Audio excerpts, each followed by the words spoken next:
Good evening, students. Welcome back. And how are you?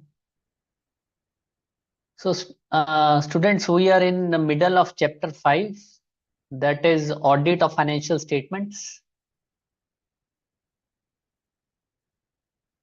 Sorry, that is audit of items of financial statements.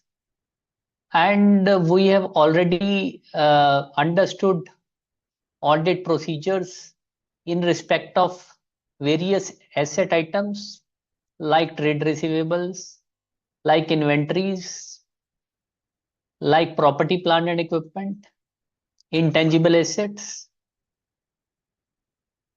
And we have focused in accordance with your syllabus on companies. We have also understood presentation and disclosure requirements of these items in accordance with Schedule 3 to the Companies Act 2013. And in the very first lecture, I had told you how to approach this chapter, what should be your strategy of dealing with this chapter, that you have to learn requirements of Schedule 3. You should have a elementary knowledge of various provisions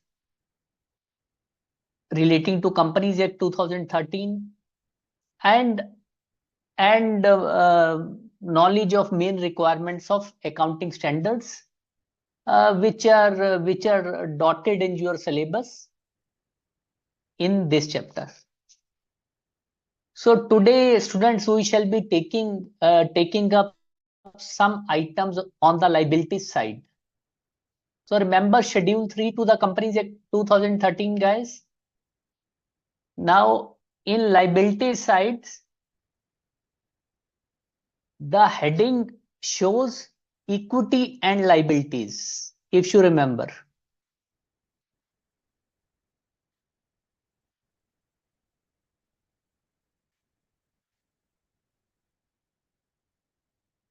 So equity obviously relates to capital to shareholders' funds. First of all, we shall discuss liabilities today.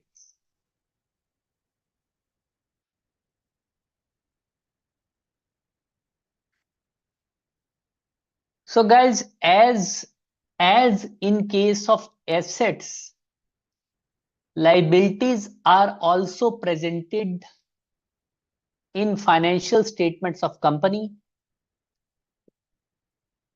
on the basis of non-current liabilities and current liabilities.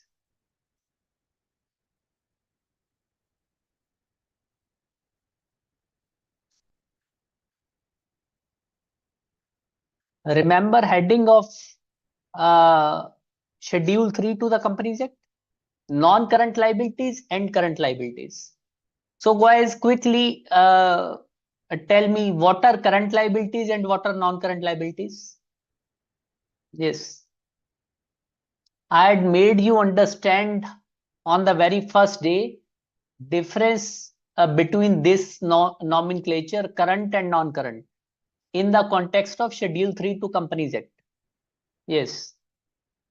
So what do you understand by current liabilities and what do you understand by non-current liabilities?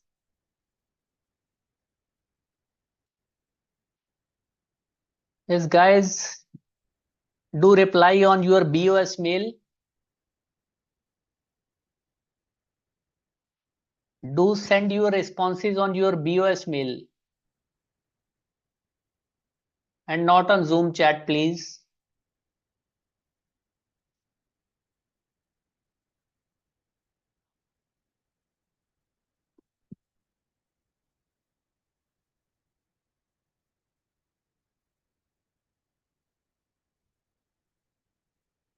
Yes.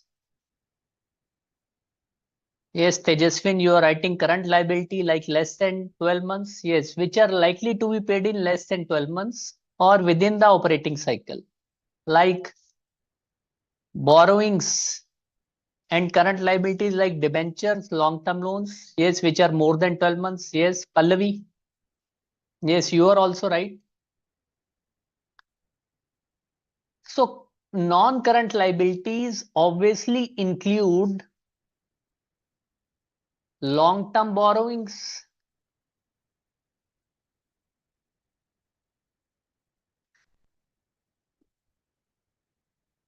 other long-term liabilities,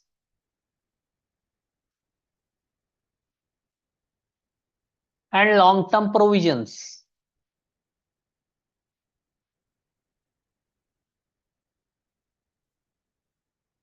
Okay. And current liabilities would include short-term borrowings,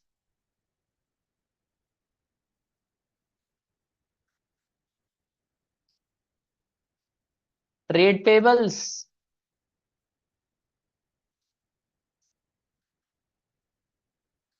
short-term provisions, other current liabilities.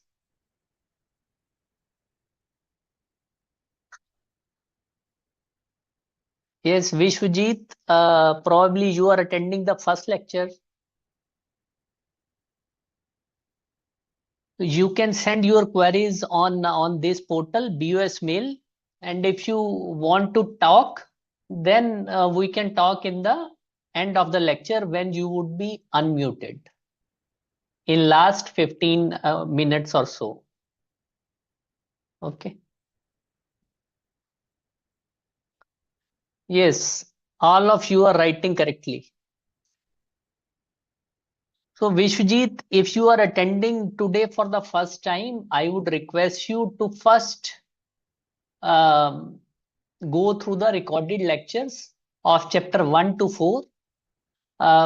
Then you will be in a position to properly understand the content and context. Do not attend the lectures randomly.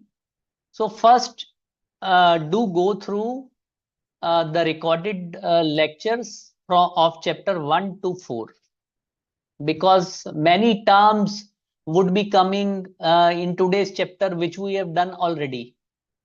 So again, I would be explaining these to you. You may be asking, and which all other students may be knowing. Okay.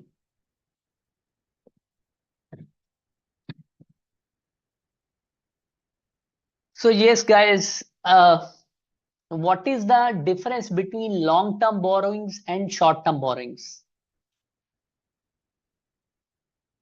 What is the difference between long-term borrowings and short-term borrowings?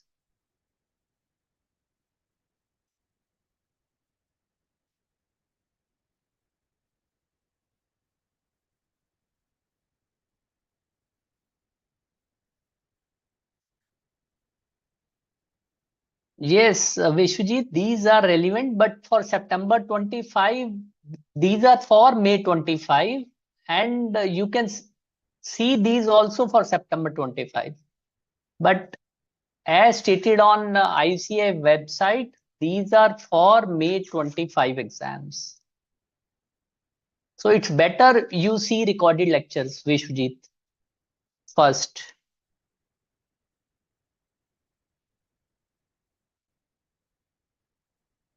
And guys, yes, difference between long-term borrowing and short-term borrowing, same on the same lines, which are required to be paid within 1 year are short-term, and other than that are long-term.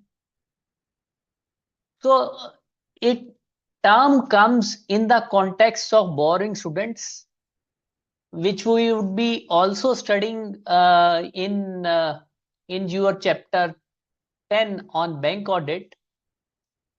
So tell me, what is the difference between a term loan and cash credit?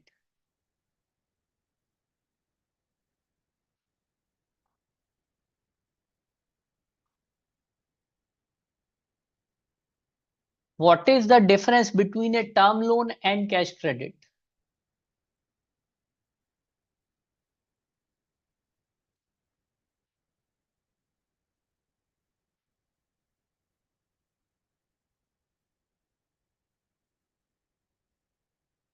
Yes.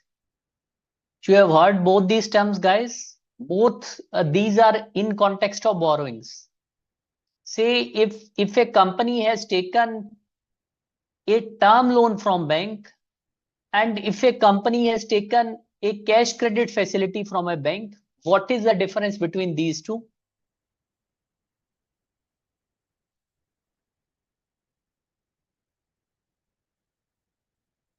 Yes, Pallavi and Tejaswin. Yes, both of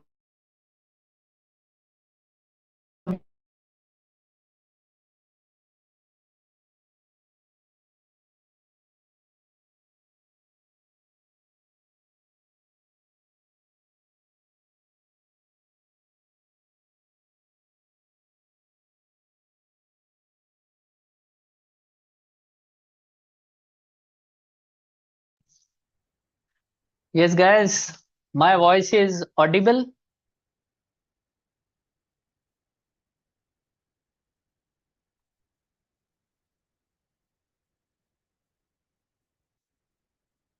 Yes, Pallavi, you are also writing cash credit is like overdraft. Correct. Kiran Kumarji, you are writing term loan only one disbursement. Yes, then repayment is to be done. Yes, yes, you are explaining practical aspect of this. Kiran Kumarji, you are right. So when we use the term loan, it means it has got a fixed period in which it has to be paid.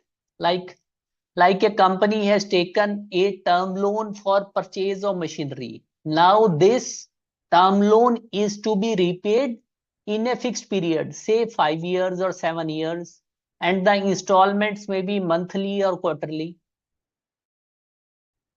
Okay. Whereas cash credit or overdraft, as is normally called in the banking terminology, it is a regular facility, like like the borrower can use this facility depending upon its requirement, and it is um, and there is no fixed repayment schedule. Okay, and it is always repayable on demand. It is always repayable on demand. That is why these are classified as short-term borrowings. These are generally sanctioned for a period of 1 year. After 1 year, renewal takes place. That is why these are called as short-term borrowings. So please, uh, yes, Tejaswin, you are right. Palvi, you are saying facility available to current account. This is not relevant. Facility available to current account. So guys, I'll explain to you how a cash credit account operates. Just it is not given in your module, but you would find it relevant to understand the things better, and you would also find it useful when we come to the chapter on bank audit. Okay, when we come to chapter 10, there you would find it useful. So I would make a slight reference to it. Okay. So like say there is a borrower XYZ Private Limited, and it has been sanctioned a cash credit facility,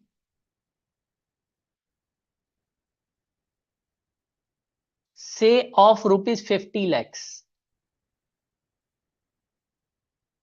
by a bank. So how does the account operate? Now how would the account look like in the books of banks? So in books of say KLM Bank, this is the name of the bank, the account would operate like this: debit, credit, say, and this is balance. So it is an advance. The bank has granted loan and it is recoverable. So it is an asset for the bank. So obviously debit balance would be coming in the books of bank. And for the purpose of classification by the borrower, it is a liability because they have to pay back the money to the bank.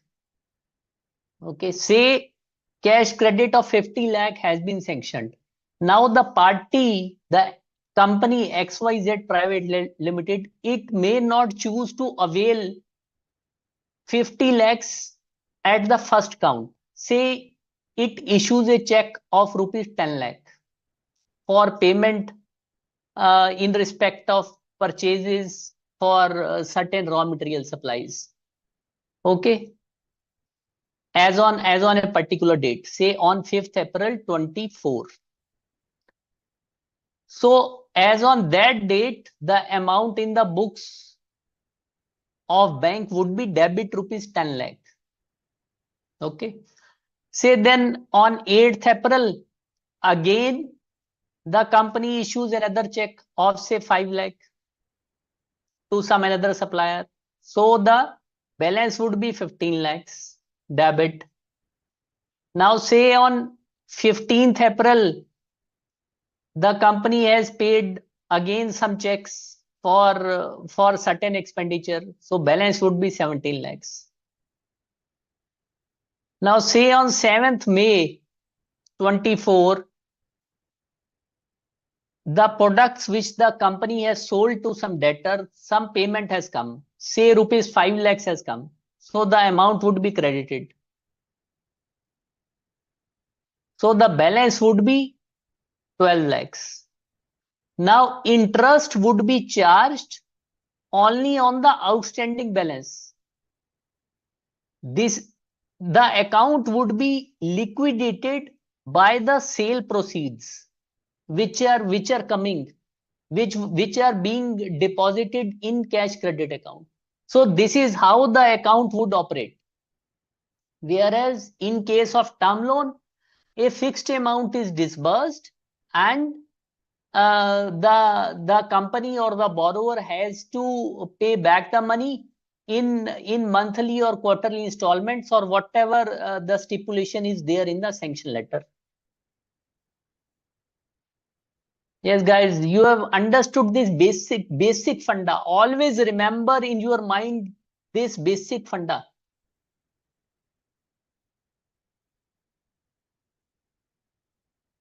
Yes, guys, is it clear to you? How does a cash credit account operate? You would find it useful when we would come to chapter 10 on bank audit. It is not directly related to this chapter, but still I have, because the term comes cash credit term loan, that is why I have thought it proper to explain to you here. Yes, guys, is the point clear to you?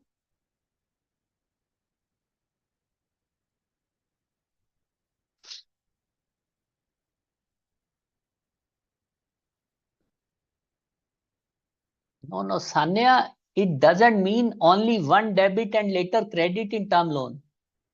So there may be many credits and many debits. Cash credit account operates regularly on a daily basis. Like now the balance is 12 lakhs. On 8th May, the company again issues check of rupees 10 lakhs. Then balance would jump to 22 lakhs. Say on 9th May, some payment comes of 10 lakhs.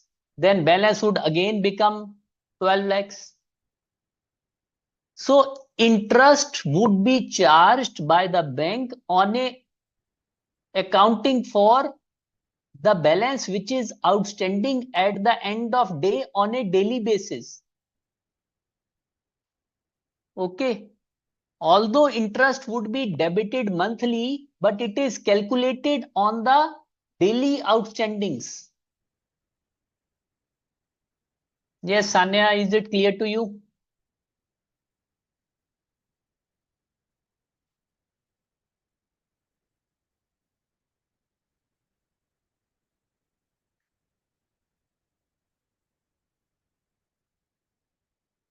Yes, Sanya.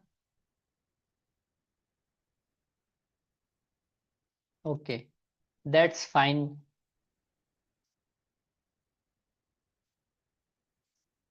So always remember that cash credit and overdraft are classified as current liabilities because these are in nature of short-term borrowings, and term loans are classified as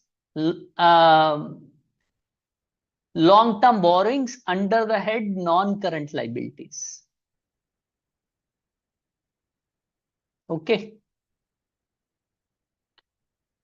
So guys, then what are the audit procedures in respect of verifying borrowings? Now, in your syllabus, this topic borrowings has been given uh, in a combined manner. So it relates to both long-term borrowings and short-term borrowings. Okay, because the heading in your module is borrowings. So how would you verify borrowings? Now, first of all, remember the assertions in respect of account balances. Yes. You remember the four assertions in respect of account balances, which we have read in chapter 4. Yes. What are those assertions? What are the names of those assertions?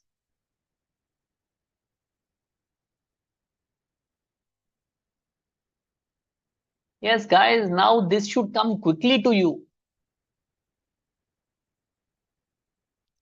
What are the assertions which an auditor verifies in respect of account balances? Like, look, borrowings are also a type of account balance.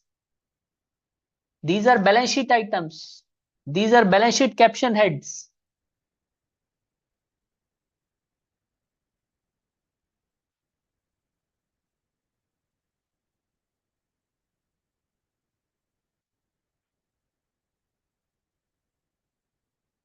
Yes. Existence, valuation, completeness. Yes, you're right. Presentation. Another assertion is rights and obligation is also there. And presentation and disclosure, um, you may treat it separately. Assertions in respect of presentation, or you can treat it combinedly. Okay. So existence, how would you verify that borrowings which are there um, in the financial statements, in the balance sheet of an entity or a company exist? Yes. How would you verify? Just answer from your common sense point of view. Which audit procedures you would perform to verify existence of borrowings at the first place? Now forget about this, whatever is written in your module. You just think from your own common sense, which procedures would you perform as an auditor to verify the existence, assertion of borrowings?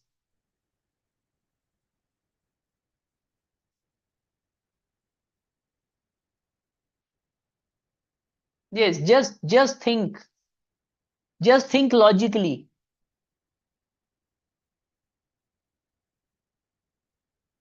Yes, Pallavi, you are saying inquiry, but what apart from inquiry? Now, tell me how inquiry is relevant. You may be asking some sort of questions, but how inquiry is relevant to verify existence? So a company has taken loan, so you would be verifying some documents. You would be inspecting some documents. So which documents you would be looking for?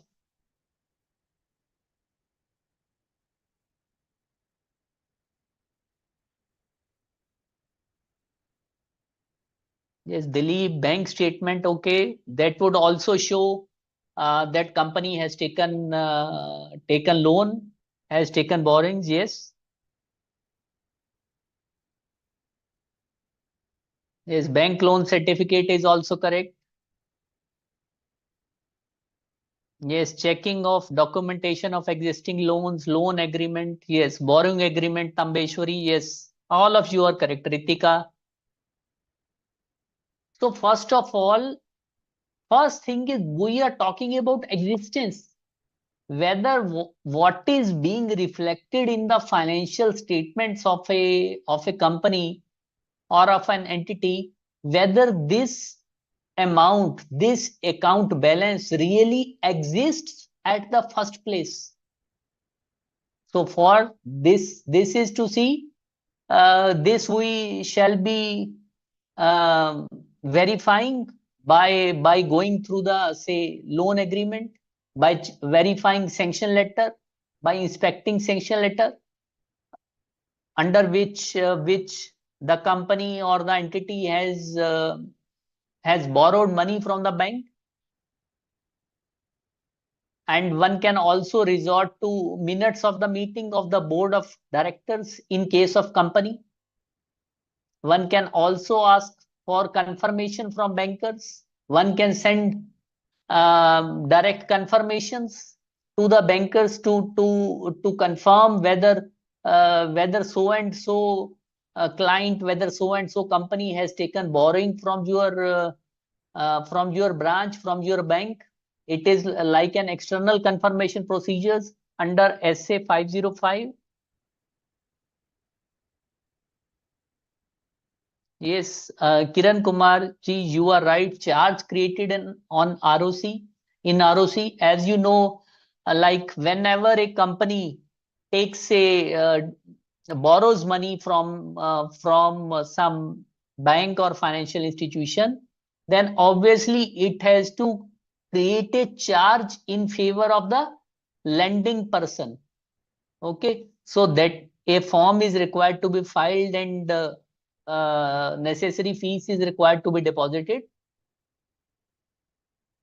And by this manner, a charge is created on the assets of the bank, on the assets of the borrower, sorry, in favor of the bank. Okay. So it is also a proof that borrowings in fact do exist. Okay.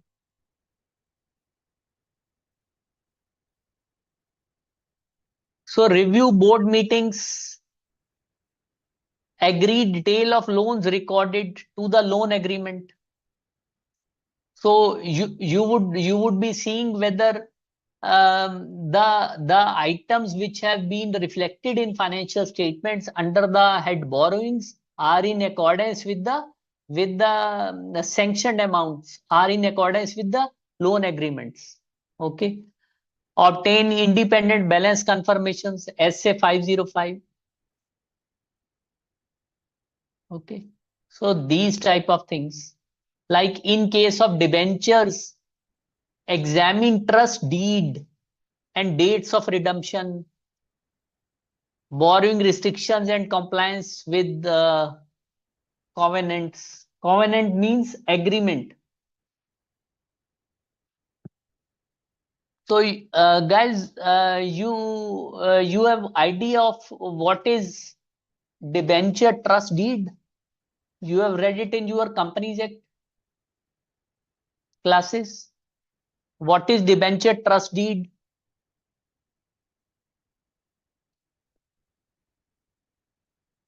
Who is a debenture? Who is a trustee in this regard?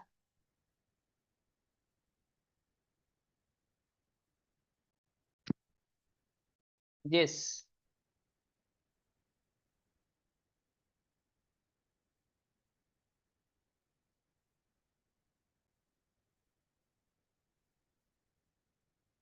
So, as I was telling you, students, that this chapter has references to many provisions of Companies Act 2013. So someone who is not conversant with the provisions, with the law provisions which are stated here, he may find himself to be totally out of context in this chapter. Okay. Yes, yes, Tejaswin, you are writing correctly. He is a person who protects the interests of debenture holders.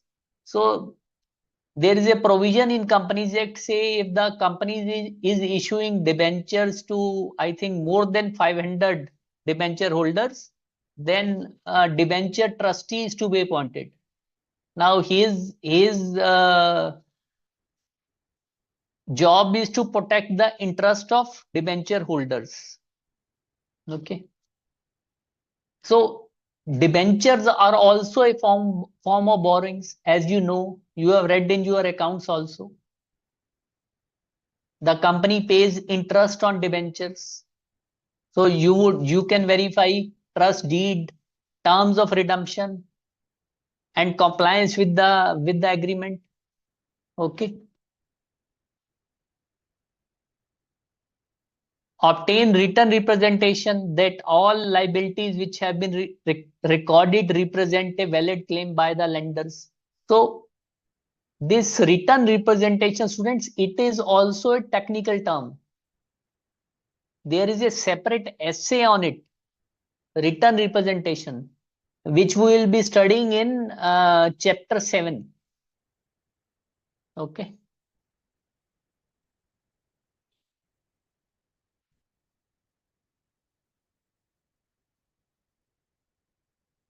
So then tell me, students, how would you verify completeness assertion of borrowings? Now, always remember when in your paper the term borrowing is only used, and if it is not written that borrowing is from bank or this type of thing is not written, then you can assume that it includes borrowing from banks, it can include debentures also, it can include deposits also,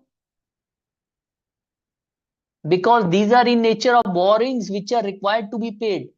However, if the question is specifically asking about borrowing from bank, then you have to state those relevant points. That is why I stress on reading the question carefully, on reading the situation carefully, which is which you would be finding in your exams. Yes, guys, how you would verify completeness assertion of borrowings?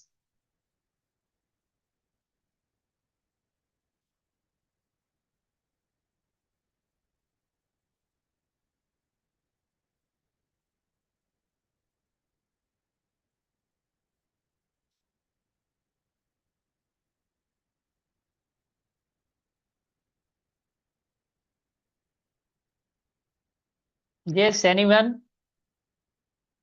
Now remember, what was the completeness assertion? Completeness assertion meant that all the items which needed to be recorded have been recorded.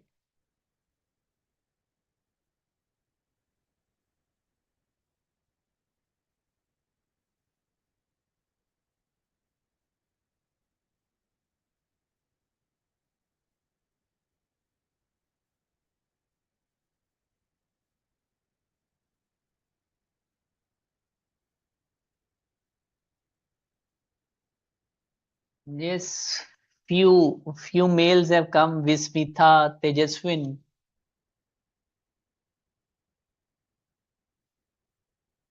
So completeness means that these are complete in all respects. So obviously you would check schedule of borrowings, okay, which forms part of the financial statements, and see what are the opening and closing balances.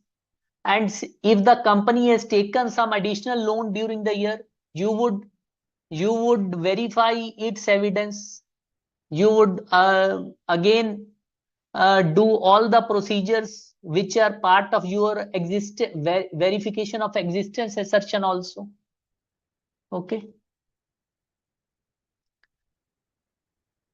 And when you are obtaining direct confirmation, it also provides evidence in respect of completeness assertion also.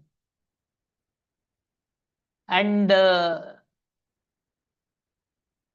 say you can also see entries of next year, of subsequent year, to verify if there is some unrecorded liability, because if some payment in respect of borrowing is made in the subsequent period, but no liability is shown in the year under audit, so then you can obtain audit evidence in this manner.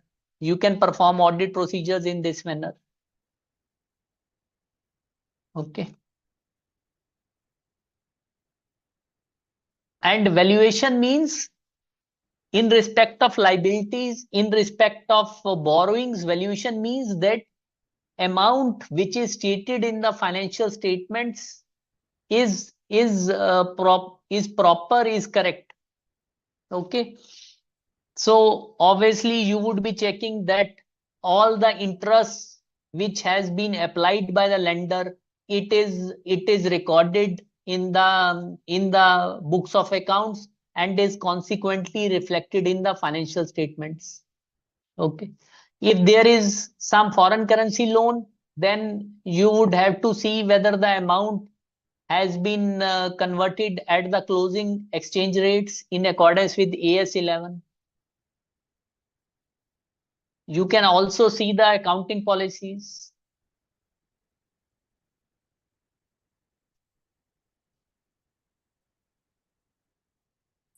You can also verify the loan agreements. Yes, Ritika, this is also right.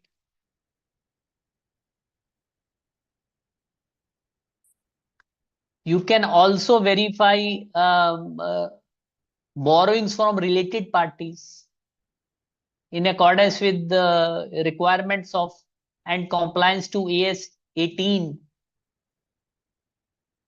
So these guys, again, these are, and you can verify compliance with provisions of Companies Act section 185 and 186, which you would be reading later, in respect of related party transactions. There are certain restrictions laid down in respect of companies. Okay. So these are the procedures. So you have to um, have a knowledge, have a understand how to approach such type of questions in your paper. Okay. Obviously, you won't be in a position to cram each and every point. But if you write the relevant points, 4-5 relevant points in a question which carries 4-5 marks, then it is sufficient. The institute doesn't expect you to write each and every point word to word as it is in your module. No. But you have to write the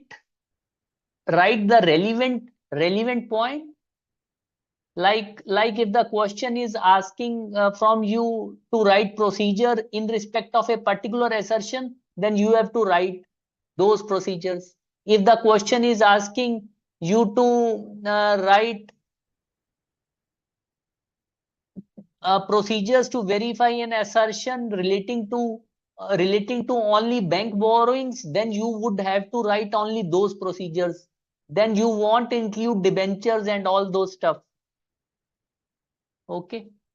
So that is why it becomes very important for you to carefully read the statement of the question, how the question is framed. Most of the CA students, make this fundamental mistake while answering the paper. They do not understand what is the requirement of the question. This is common across most of the students. The question is asking something else and they are answering something else.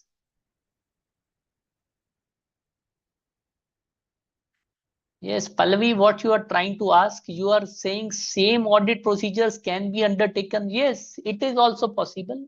Some procedures can be common.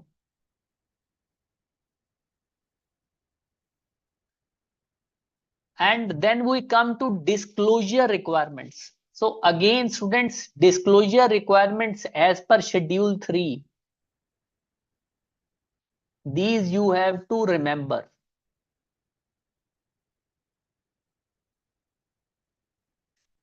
Now, this is remembering part.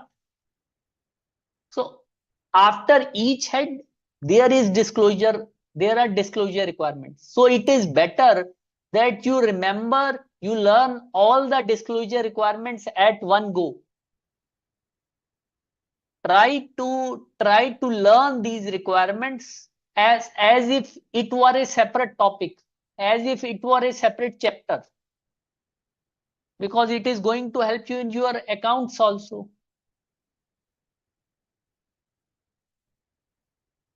So long-term borrowings have to be classified under Schedule 3 as under, like bonds, debentures. Now these are statutory requirement, guys. These are statutory requirements of Schedule 3.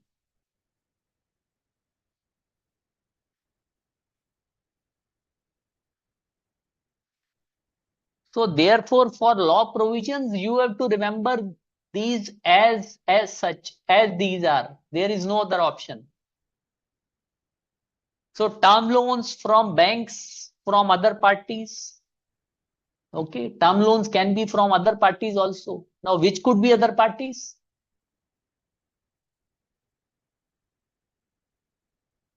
Like, say you are taking term loan from ABC Bank. So you can term loan from some other party. Give me example of any other party.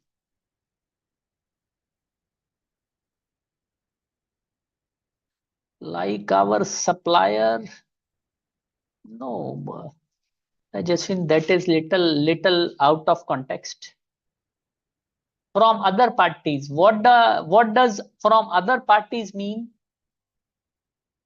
It means a party which is not a bank. So who are the players in the financial system which provide term loans other than banks?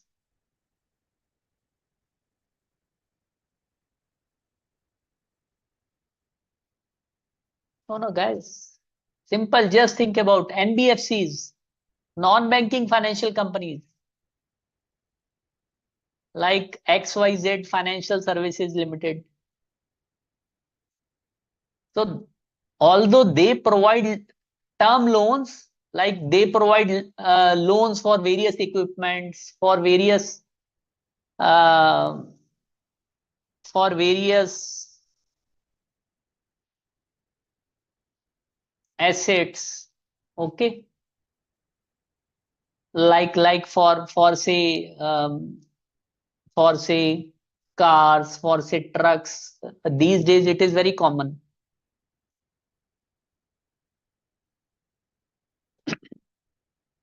Okay, deposits, loans and advances from related parties. So like this, and borrowings shall be further subclassified as secured and unsecured. So the company has to disclose in the financial statements whether borrowing is secured or unsecured. Like say if the company has a term loan, has taken a term loan from a bank, then in the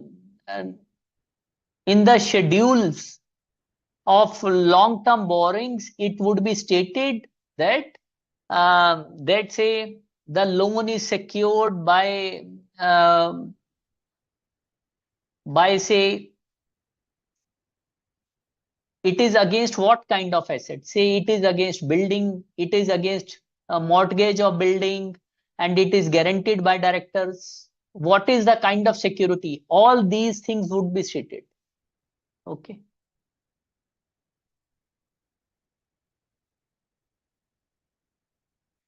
So like whether loans have been guaranteed by directors or others, the aggregate amount of such loans under each head shall be disclosed.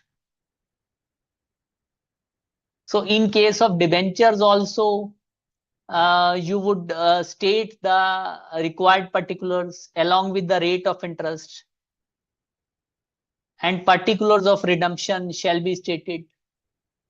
So these are all legal requirements. Yes, Kiran Kumarji, you are right.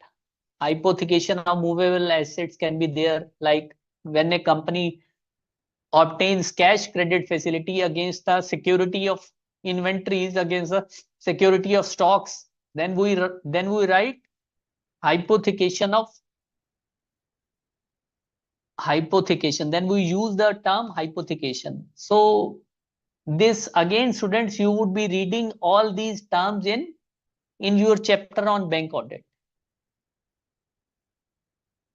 Terms of repayment of term loan and other loans shall also be stated. So like if the company has taken a term loan, then it shall also be stated in what is the tenure of this loan, in how much period it is to be repaid. Say it would be stated that the loan is say repayable in 16 months, okay, or in 48 months, whatever the period is there as per the sanction letter. Period and amount of continuing default as on balance sheet date. So if there is a default by the company, then the amount, period and amount of continuing default would be stated.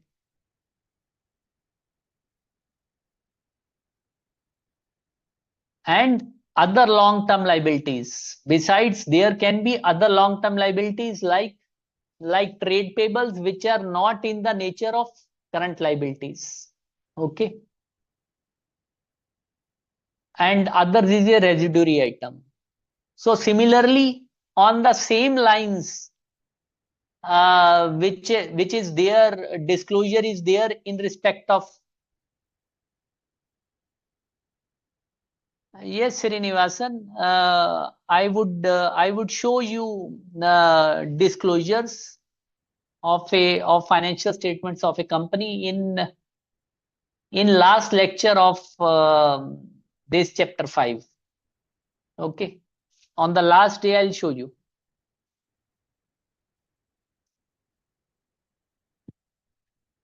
Yes, is it fine with you, Srinivasan?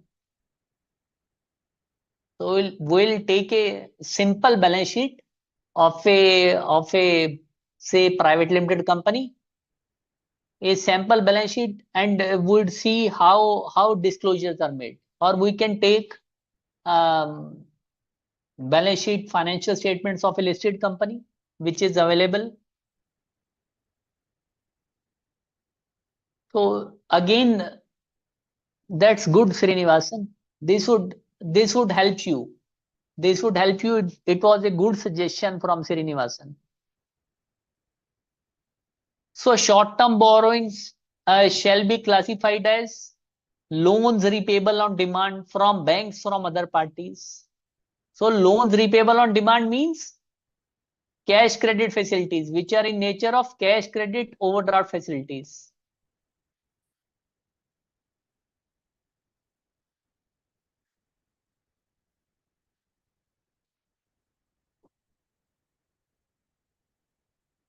Loans and advances from related parties, deposits, other loans and advances, and again the same requirements on the similar lines which are there in case of long-term borrowings. These are also there in case of short-term borrowings. Like borrowings shall be further subclassified as secured and unsecured. Nature of security shall be specified separately. If loans have been guaranteed by directors, then the aggregate amount of such loans under each head shall be disclosed. So again, period and amount of default as on balance sheet date in repayment of loans and interest shall be specified separately. Current maturities of long-term borrowings shall be disclosed separately. Now, this is also an important point to remember, students. So, in respect of long-term borrowings, the current maturities, it means that the amount which is falling due within next 12 months, it is going to be disclosed separately under the head short-term borrowings in the interest of better transparency and proper classification. Okay. And if the company has not used the borrowings from banks and financial institutions for the specific purpose for which it was taken, the company shall disclose the details where these have been used. So guys, requirements of Schedule 3 are very, very rigorous. Disclosure requirements of Schedule 3 to the Companies Act are very rigorous. They are demanding disclosure of almost everything. Okay.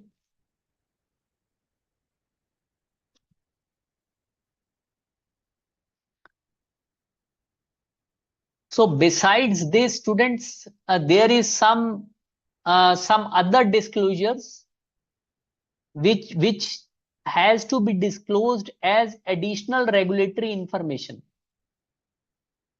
So if you read Schedule 3, Schedule 3 uses this word, this term, additional regulatory information. It means that certain additional information which is required by the statutory authorities, which are required by the regulators, like where the company has borrowings from banks or financial institutions on the basis of security of current assets, it shall disclose the following.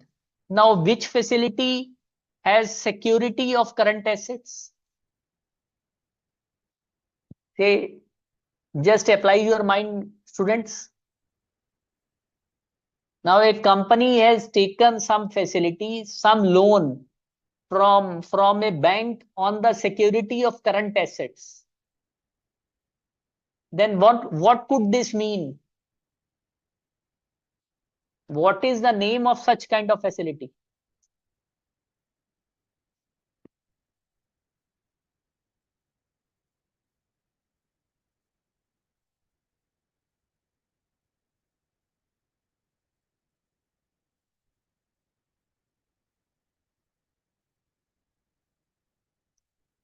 No, Pallavi, yes, stock is correct. On security of current asset obviously means on security of stocks or book debts. No, I am not asking Tejaswin any sort of charge or etc. Pallavi, you are getting it wrong way. I am just asking the name of such facilities in which usually security of current assets is taken. Yes, Ritika, cash credit. Yes, that's correct. So, in cash credit facilities, the security is the primary security is always current assets. Remember this. Because these facilities are granted to meet the working capital requirements of a business. You understand? Yes, Tejaswin.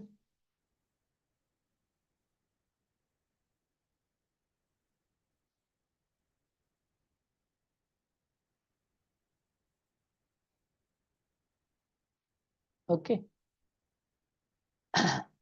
So where the company has borrowings from banks or FIs on the basis of security of current assets, it shall disclose the following: whether quarterly returns or statements of current assets filed by the company with banks are in agreement with the books of accounts. If not, provide a reconciliation and reasons of material discrepancies. So when a borrower takes facilities from a bank on the security of current assets, it means it has taken a cash credit facility, it has availed a cash credit facility. So bankers normally stipulate a condition that borrower, that company shall file with the bankers a statement of current assets showing value of stocks or value of debtors at the end of some particular periods. Like they may be required to file a statement monthly, or in some cases it may be quarterly. So this regulatory information requires the company to state whether quarterly returns. It is asking only in respect of quarterly returns. Although the bankers may be asking the company to file monthly returns, but the Schedule 3 requirement is only in respect of quarterly returns. So whether the quarterly returns or statement of current assets filed by the company with banks are in agreement with books of accounts or not. If not, then the summary of reconciliation and reasons for material discrepancies, if any, are to be adequately disclosed.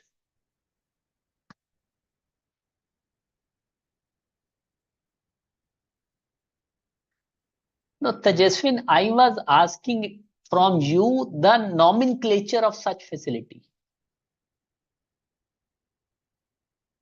Facility name is not floating charge.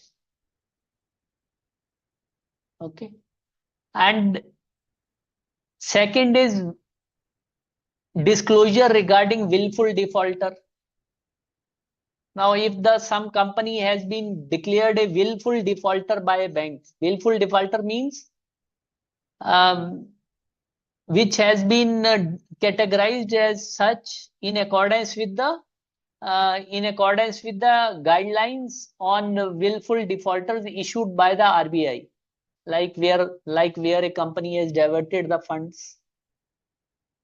So then disclosure has to be made, date of declaration as a willful defaulter. Now, when the company was declared as a willful defaulter, and detail of defaults, and what are the defaults involved. Okay. Third is registration of charges or satisfaction with registrar of companies. So as we were discussing, that when a company takes a loan from bank or financial institution, then it has to file a charge. It has to register a charge with the registrar of companies by filing a form. Okay. So if some charge is yet to be registered beyond the statutory period, beyond the period which is prescribed in law, or it is not satisfied where a loan has been repaid, but the charge has not been satisfied, then detail and reason thereof are disclosed. Okay. And there are others, certain other disclosure requirements which are similar to what, in respect of which the auditor has also to report in his audit report. So we shall be discussing these requirements when we come to the chapter on audit report. Okay. So it would be better there.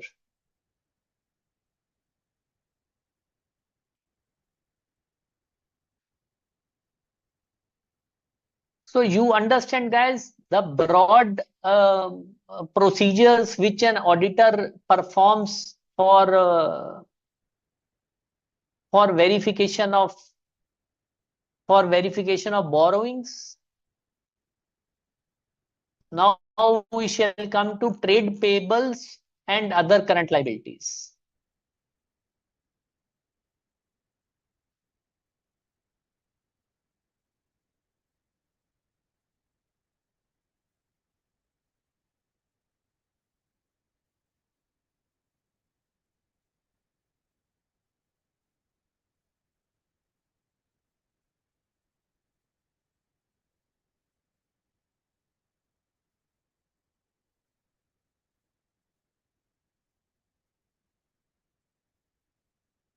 Yes, trade payables and other current liabilities.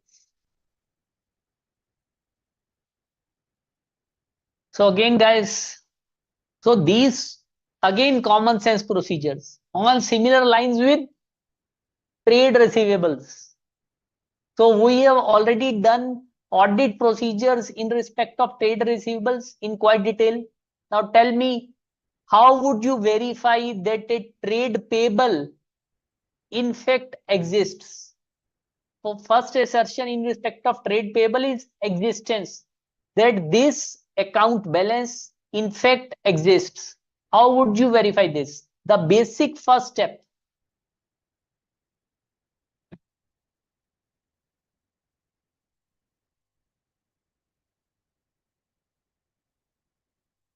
Yes, Vismita, you are writing correctly in respect of charges.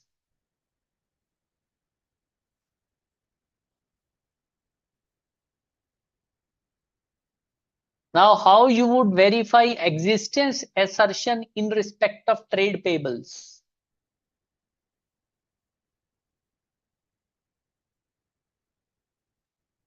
Yes, right. Confirmation, positive confirmation. And what is one general audit procedure which I told you, which can be which you can use while answering many questions. So the same applies here also in case of trade payables. Yes, external confirmation is correct. Ritika.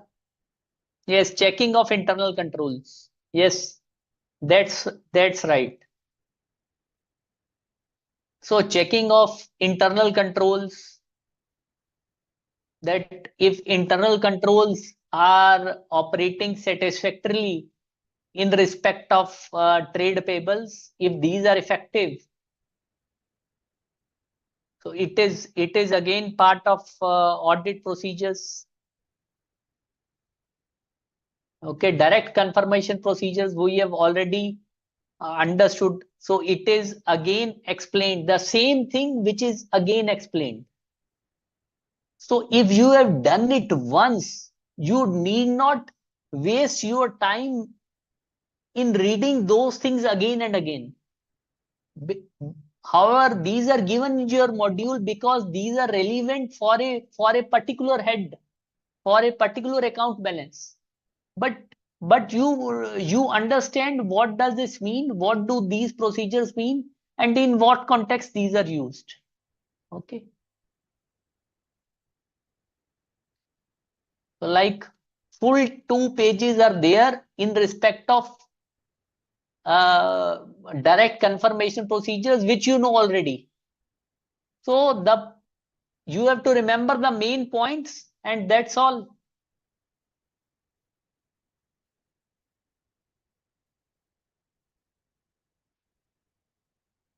And completeness. Yes, guys. How would you verify the completeness assertion of trade payables?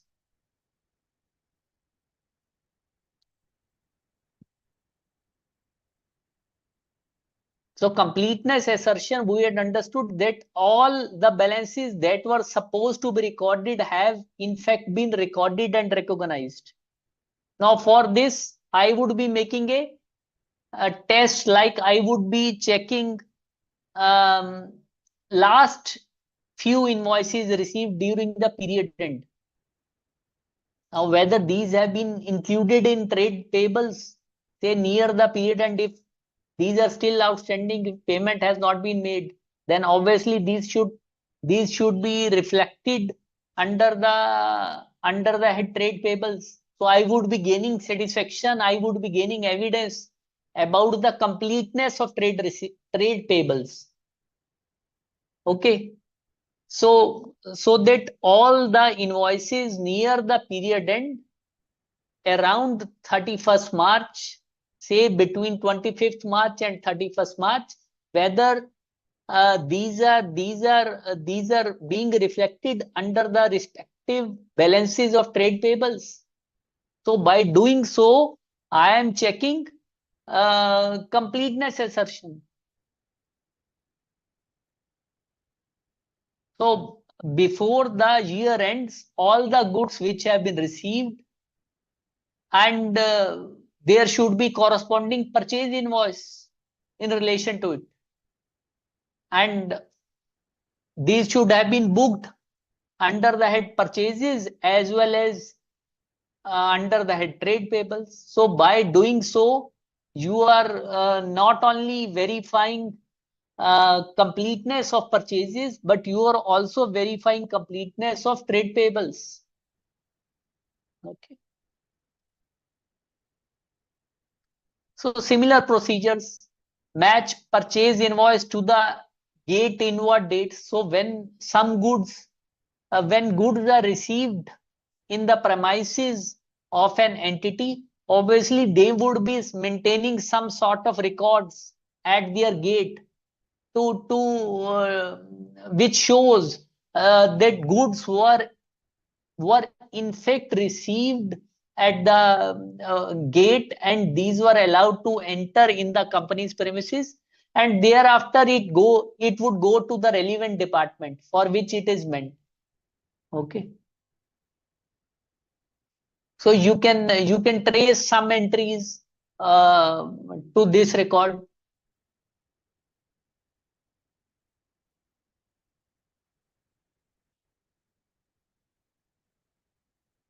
So like for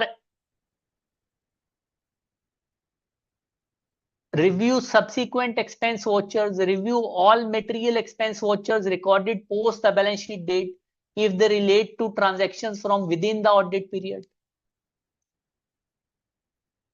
Okay. And again, students, this topic of trade payables is combined with current liabilities. So the heading is trade payables and other current liabilities. So within this, procedures for other current liabilities are also provided, are also given. Like in other current liabilities, items would be included like expenses payable, like salary payable, like TDS payable, like wages payable, okay, like GST payable. So how would you verify such items? Yes, guys. So how would you verify GST payable, which is appearing under current liabilities? Which audit procedures you are going to perform?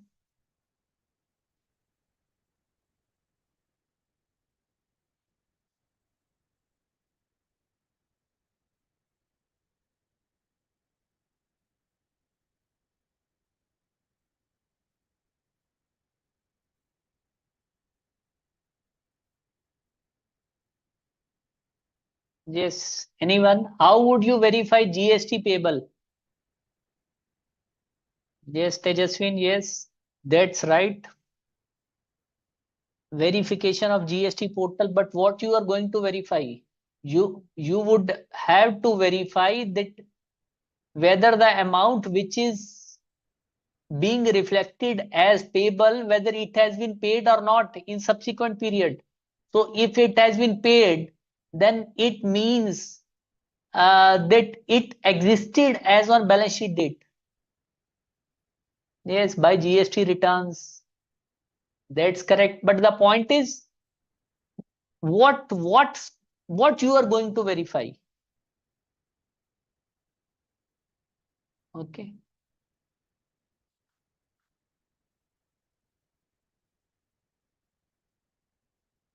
Like in respect of these items of other current liabilities.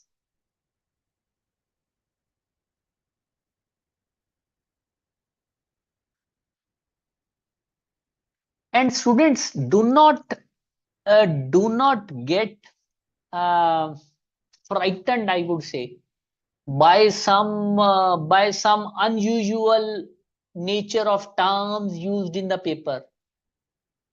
The more unusual such words or terms you may find in the paper, in fact, such type of questions would be very easy to attempt. Okay. So like in relation to statutory dues, like withholding tax, TDS payable. So at the intermediate stage, like you may not be very much familiar with the term withholding tax. It is nothing but TDS payable. It is nothing but TDS. Withholding tax means tax which is withheld and which is required to be paid by the deductor in the government account. Okay. So, like sometime the paper setter, he may use the term withholding tax. So, a student at the intermediate level may get frightened.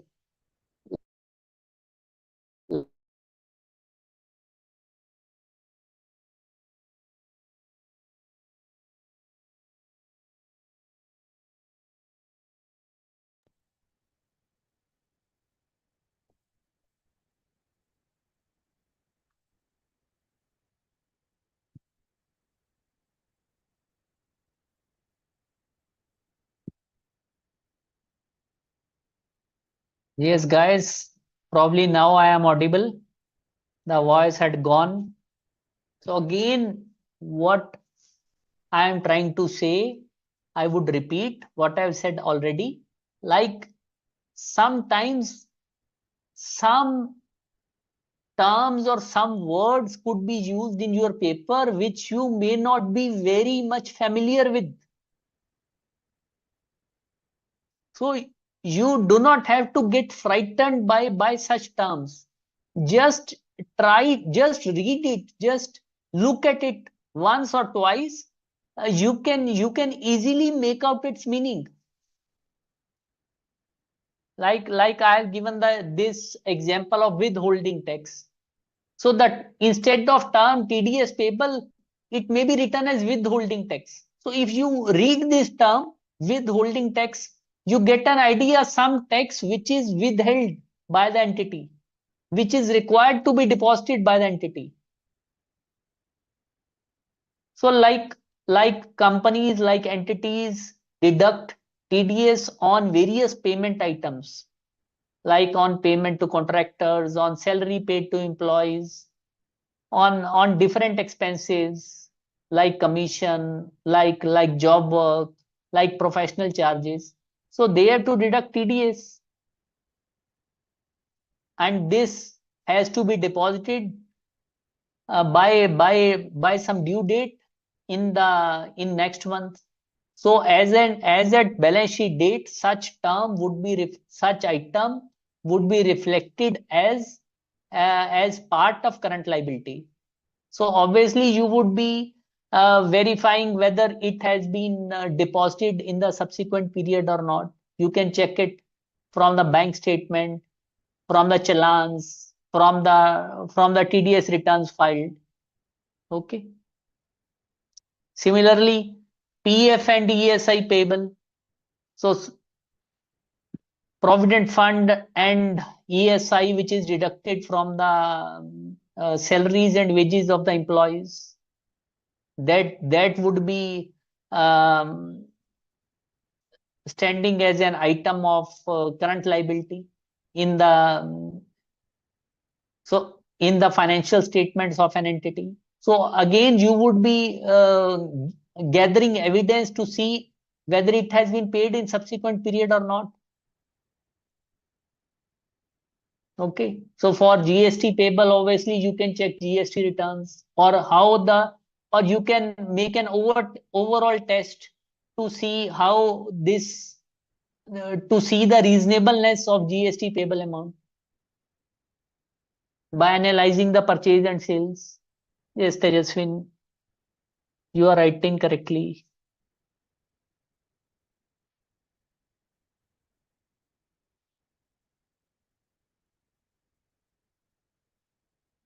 So like the auditor should obtain and verify challan for deposits made subsequent to the period end for all statutory liabilities, and also analyze the reasons for variance in consultation with the management. So while preparing, Yes, Ritika, what you are saying? You are saying satisfaction here means repaid. Where it is written?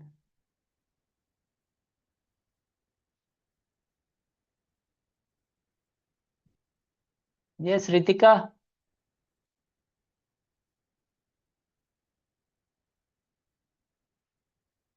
So, in respect of current liabilities, which are in the nature of statutory dues, remember this one fundamental audit procedure that auditor would obtain and verify the challan for deposits made in the subsequent period. He would verify, he would insist on the proof of payment of these statutory dues in the subsequent period. So is it difficult to remember? No. But still, it is found to, you would find it to your horror that even in such type of questions, students are not able to write this fundamental point. Yes, Ritika, you are saying that para similarly provident, second last line. Yes, it is saying that PF liability for last month may be calculated by applying the applicable rate to employee benefit expenses. And in case of any variance with the liability, reasons for variance, and in case found satisfactory, the same should be maintained as part of audit documentation. It simply states that PF amount which is payable. Yes, Kiran Kumar, you can also write whether it is payable online or challan. The point is you have to write the relevant procedure. That's all. Now, first, let me clear what Ritika is trying to ask. Now, say as on the balance sheet date, uh, some PF payable or ESI payable is outstanding. So the auditor can make an overall test by applying the rate at which PF was required to be deducted and correlating it with the amount of wages or salaries for a particular month.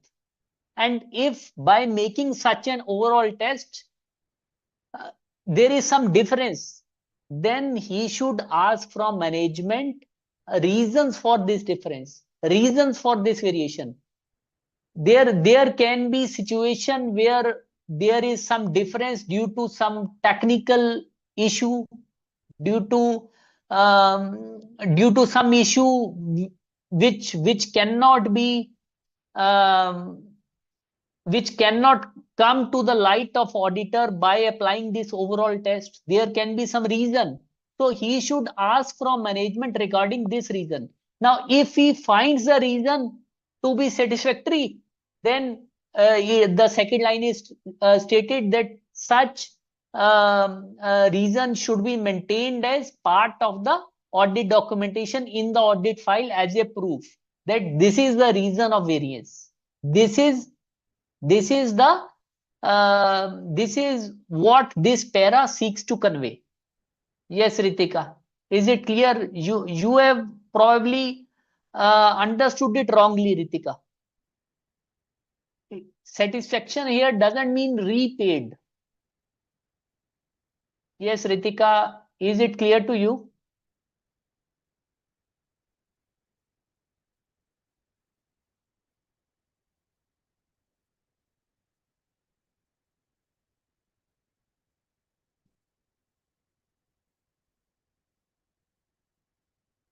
So, Sanya, what you are asking, how challans work in deposits? What does this mean? We are talking about only of statutory liabilities. So statutory liabilities mean the dues which are required to be deposited in government account. So challan is basically a form. It is a voucher. which contains the necessary particular which is required to be filled. That's all. This um, in statutory language, in legal language, is normally referred to as challan. Like most of the government dues are deposited by means of a challan. So in income tax also, like there are different types of challans for making payments. Like there is a challan for self assessment tax. Okay.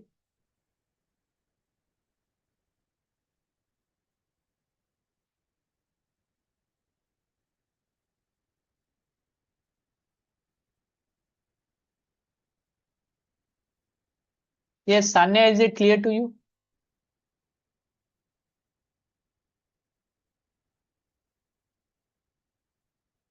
And then valuation of trade payables and other current liabilities.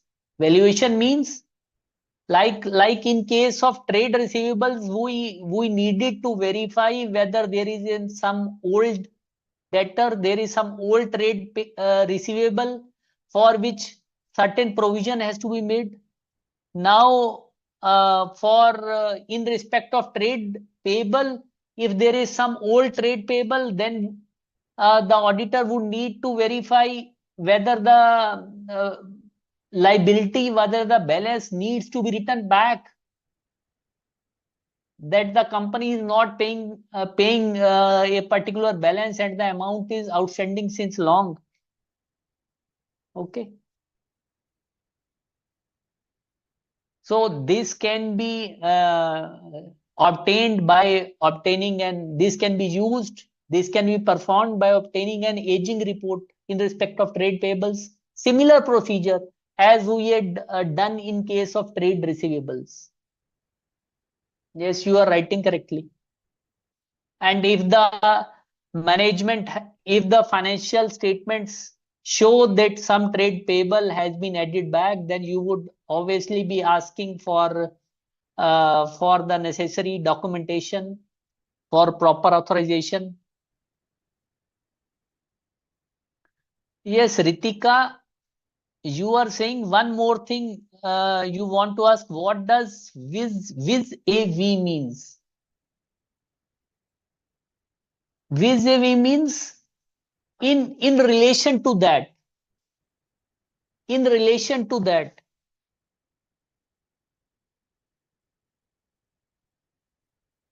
Okay.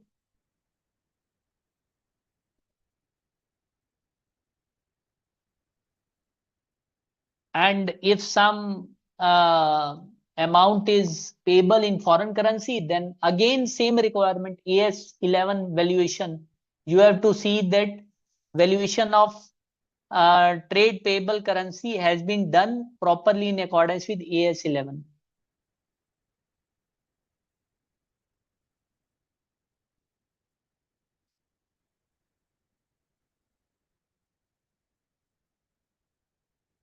And then the disclosures in respect of trade payables. So, so guys, at the very first lecture, I had told you that um, trade payables in respect of micro and small enterprises have to be disclosed separately in on the face of the balance sheet in the financial statements of a company to which division 1 of schedule 3 applies. Okay. And trade payables other than micro and small enterprises, these have to be disclosed separately. And following additional details have also to be disclosed in respect of uh, dues of micro and small enterprises, like principal amount and interest due thereon remaining unpaid to any supplier. So these are all requirements of MSME Act. Okay. So you can go through these requirements. These have to be disclosed. and trade payables due for payment, aging has also to be provided. Aging has to be provided as part of financial statements. Like there is aging in case of trade receivables, similarly there is aging in case of trade payables. Now here dues have to be shown in this format. Trade payables aging schedule, it forms part of the notes to accounts. Now outstanding for the following periods from due date of payment, less than 1 year, 1 to 2, 2 to 3, more than 3. Now also remember the subtle difference between this table and the table which you had studied in case of trade receivables. Now tell me quickly, who remembers it? What is the difference between the aging schedule for trade receivables and aging schedule of trade payables as far as time period is concerned? Yes, you remember guys those requirements? So this way, sorry, this way you have to prepare, that if the paper setter tries to confuse you, but you are adamant that you would not get confused.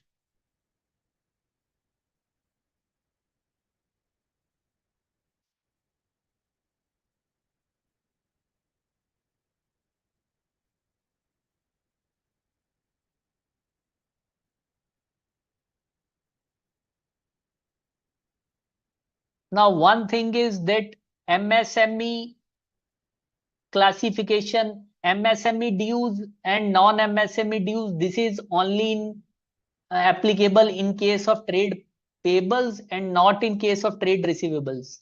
Yes, Pranav, you are writing correctly. And Tejaswin, yes, you are also writing correctly.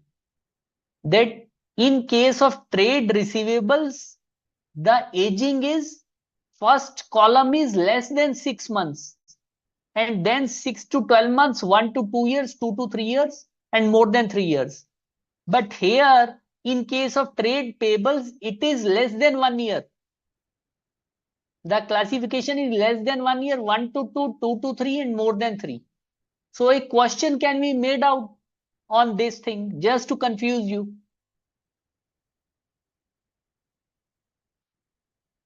So when you are preparing, you have to remember such distinctions. So it is only then you are making a proper analytical study. Okay. Yes, guys, clear. You understand now how you have to prepare for this paper. Not only for this paper, but for all papers of CA course.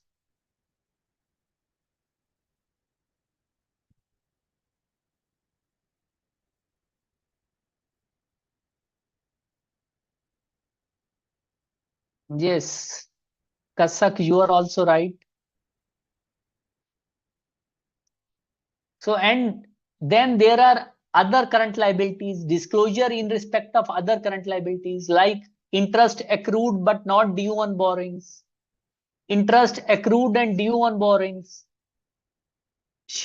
application money received for allotment of securities and due for refund.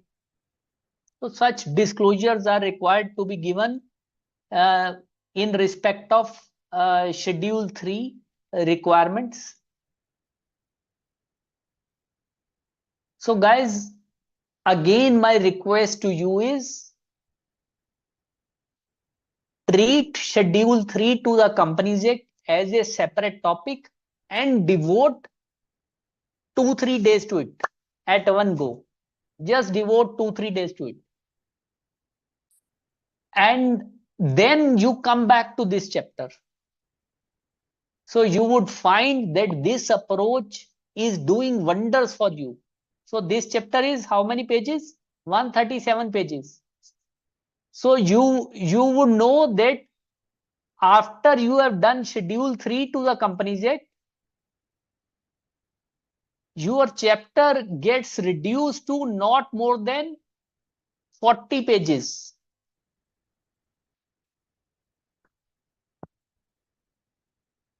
So this exercise you have to do, guys.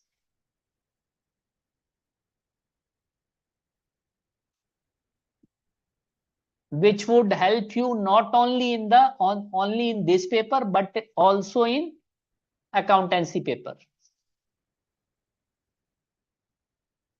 So guys, we shall be taking a short break for 5-7 minutes and come back after 5-7 minutes. Yes, Manish, break.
Yes, welcome back, students.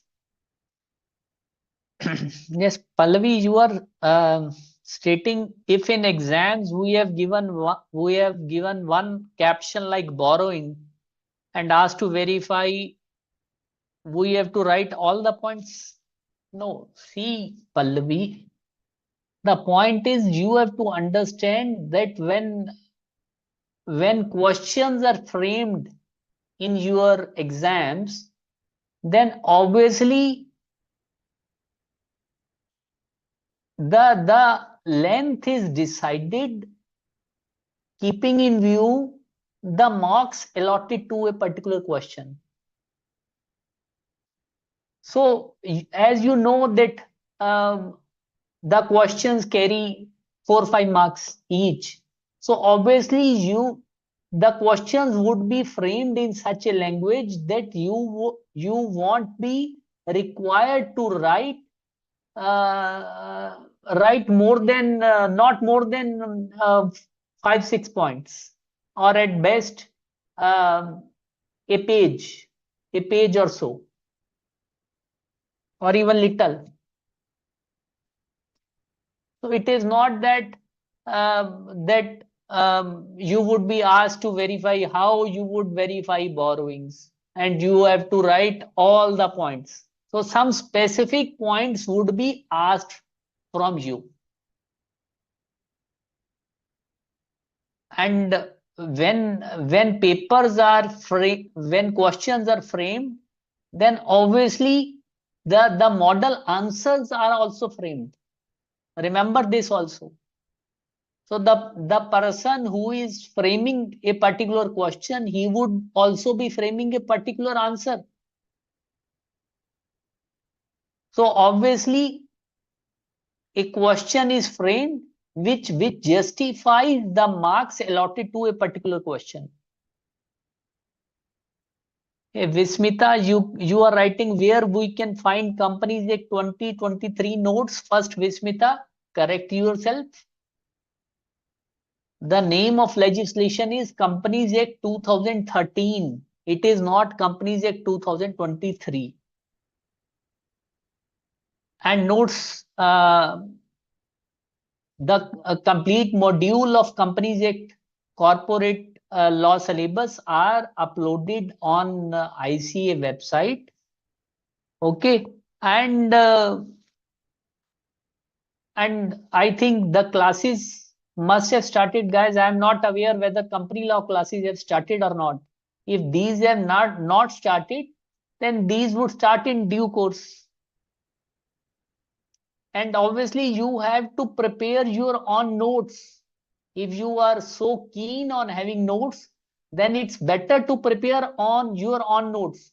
Because Vismita, you have to understand, if you try to study from ready-made notes, you would always cut a sorry figure in the exams, because notes are always condensed. Say if you read these 137 pages of this chapter, in your mind the condensed material which would remain may not be more than of 20-30 pages. So if you read say 30-40 pages at the first go, what material would be ultimately retained in your mind is anybody's guess. So that is why I insist that students should read from the text, so that their viewpoint, their horizon is widened.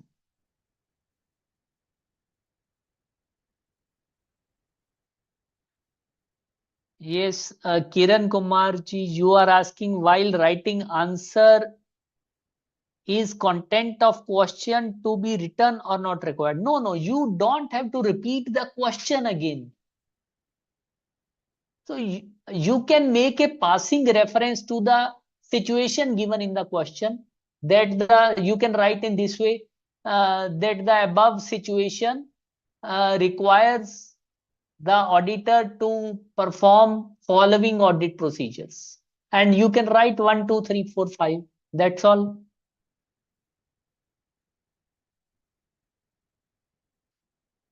Yes, Pallavi, you are asking we should write minimum 1 point relating to each existence or valuation.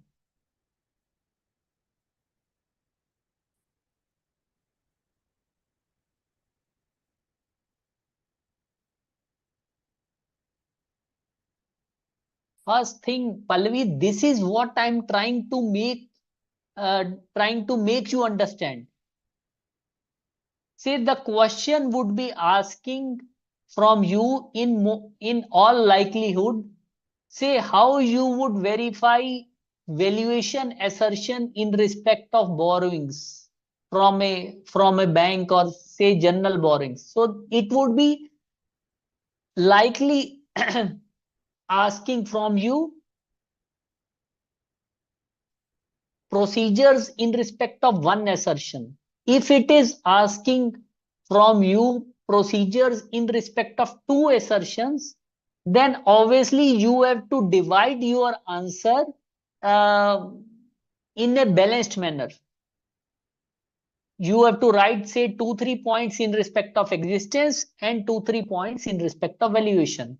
That's all. Yes, Pallavi, is it clear?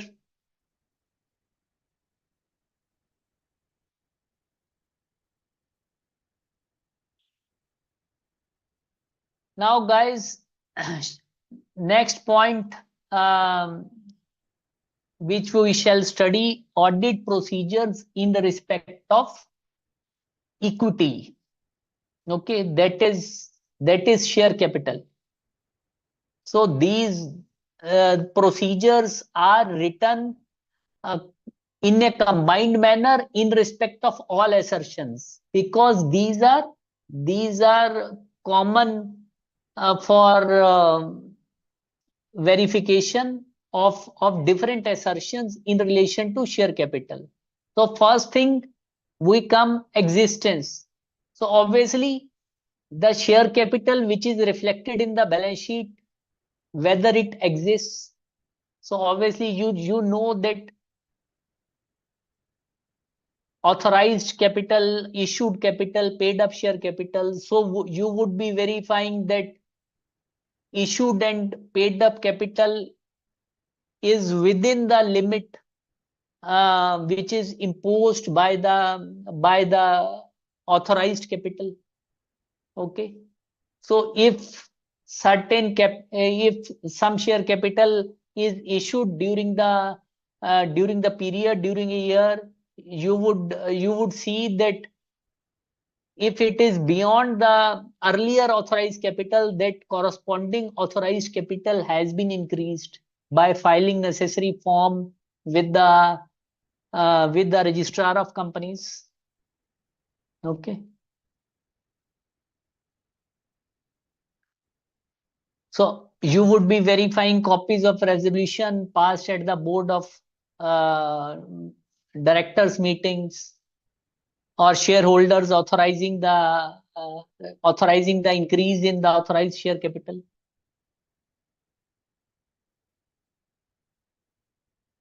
And you can, yes, Tejaswin, you are writing correctly. And in case of um, fresh issue made in the current year, you can check the various documents like return of allotment, minimum subscription, prospectus, all these things you can check.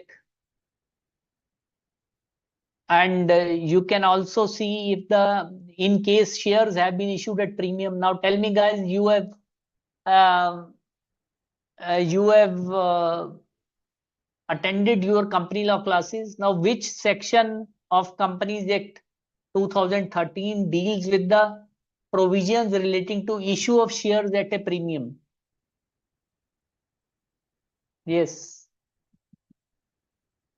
issue of shares at a premium. So guys, in this share capital, first, in this share capital topic, there is reference to certain provisions of Companies Act.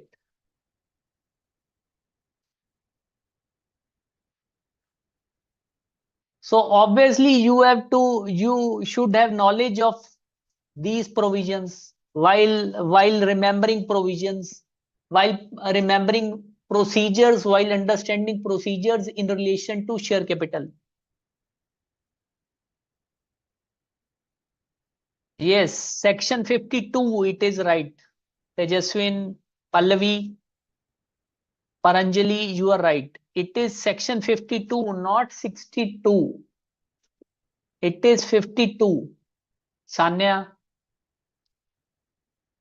So, guys, you know, when shares have been issued at a premium, that is at a value which is more than its face value, its nominal value, then the amount of premium is to be credited in a separate account, separate head, that is known as share premium account.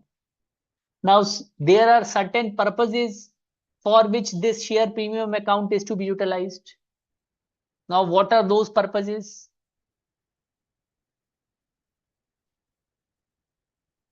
So the auditor would be verifying that whether share premium has been utilized in the prescribed manner. So these would form part of the audit procedures. So again, the basic legal requirements, the law provisions which deal with the utilization of share premium account their verification becomes audit procedure. Yes.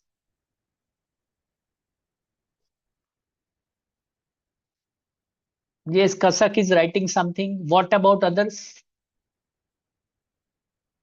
What are the purposes for which share premium account can be utilized in accordance with section 52 of the Companies Act? Yes, Pranav, you are right. Paranjali, you are also right. Writing of preliminary expenses, writing of expenses related to discount, buyback of securities, all these are correct. For issuing fully paid up bonus shares. So all these become in the nature of audit procedures. So obviously you would be, what you have read in your Companies Act, you have already prepared for your corporate law paper, and same thing you would be using in your auditing paper. So how simple it is.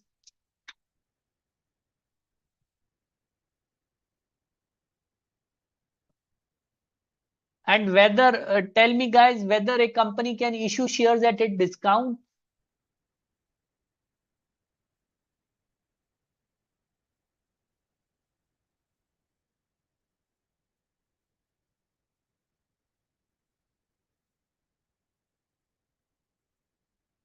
And under what circumstances it can be issued, if it is so.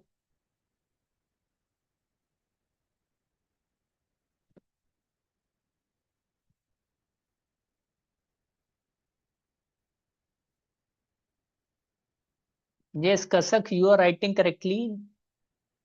Company cannot issue shares at a discount, but subject to provisions of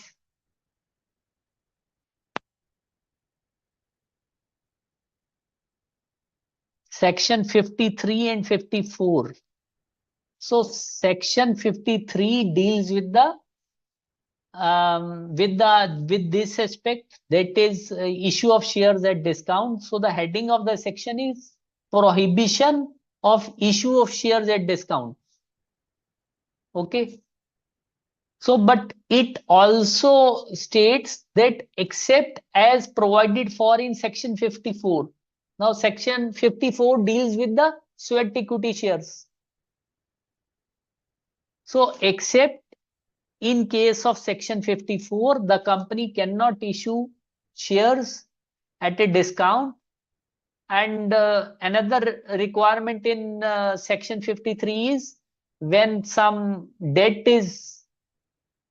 is some debt restructuring, then also company can issue shares at discount. Okay, Kiran Kumar ji, you are writing correctly.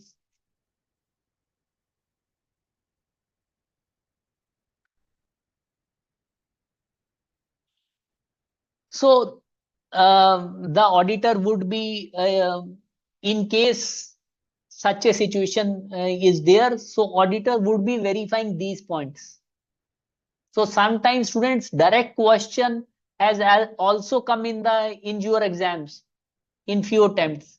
Like the auditor is, you are the auditor of a company, and you find that the company has issued shares at a premium. So discuss few audit procedures in this regard, keeping in view requirements of Companies Act 2013. Okay.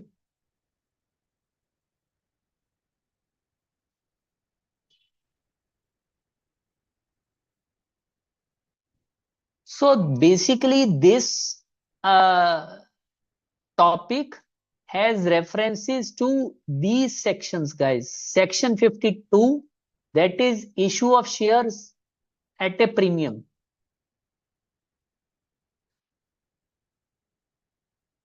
Section 53, that is prohibition on issue of shares at discount.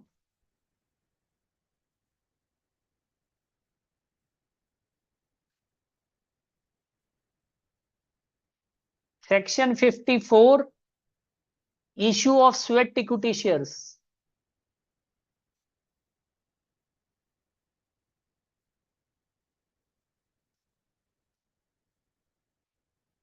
And section 63,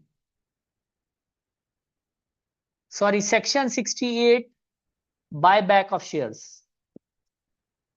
Section 68, buyback of shares.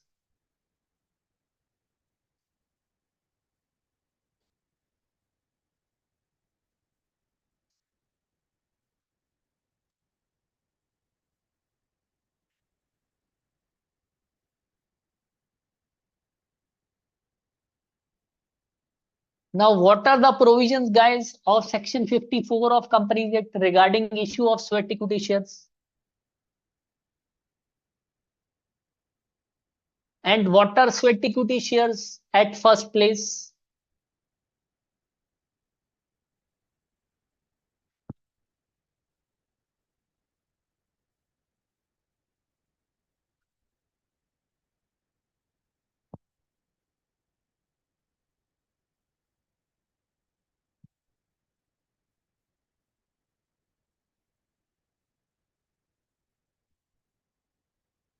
Yes.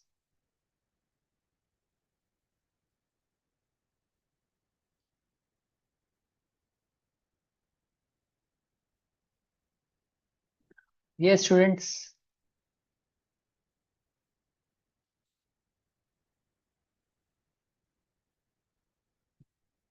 Yes, anyone? What are provisions under Section 54 of Companies Act? You have already read it, students. What are provisions are of Section 54 of Companies Act regarding issue of sweat equity shares? Yes, Pranav, you are right. These are shares issued to employees or directors for providing know-how. Yes. So, what are the requirements of Section 54 in this regard? Now, such issue has to be passed by special resolution. It has to be authorized by special resolution. The resolution specifies the number of shares, the current market price,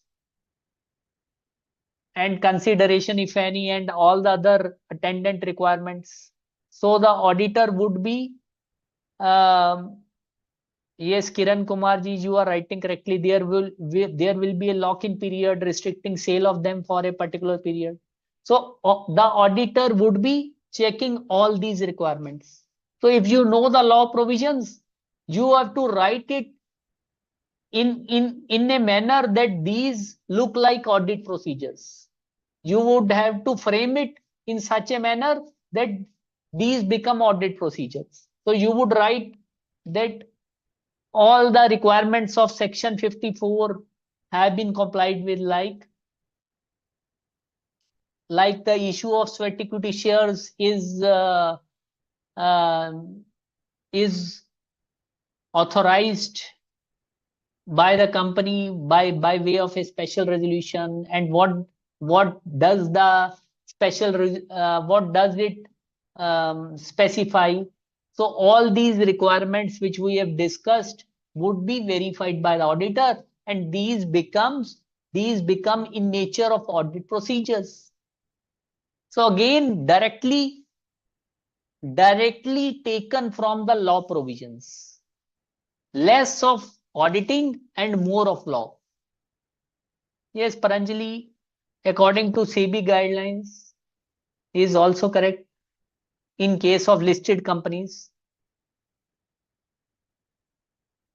Similarly, in case of buyback of shares,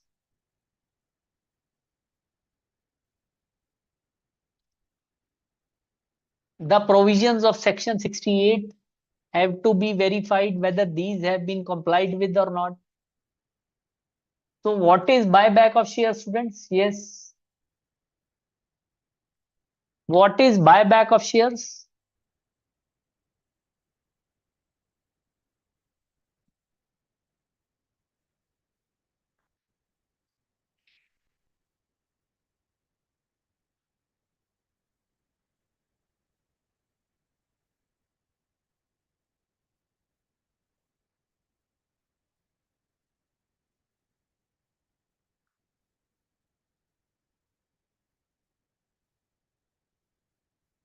Yes, anyone? What is buyback?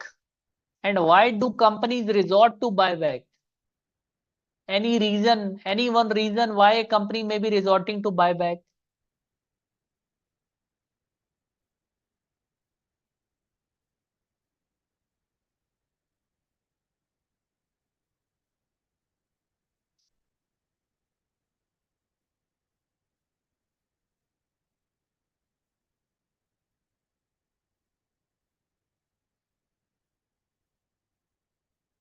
Yes, anyone?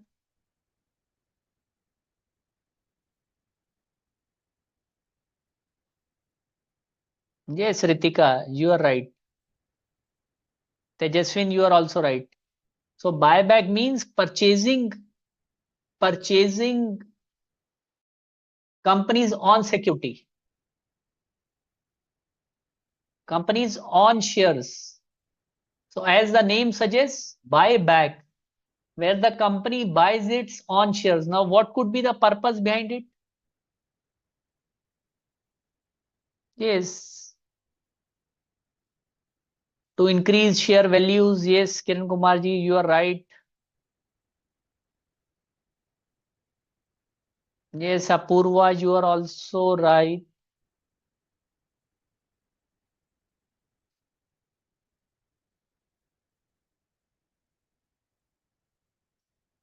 So in case buyback of shares is there, then obviously provisions of section 68, compliance with provisions of section 68 needs to be looked at. Okay.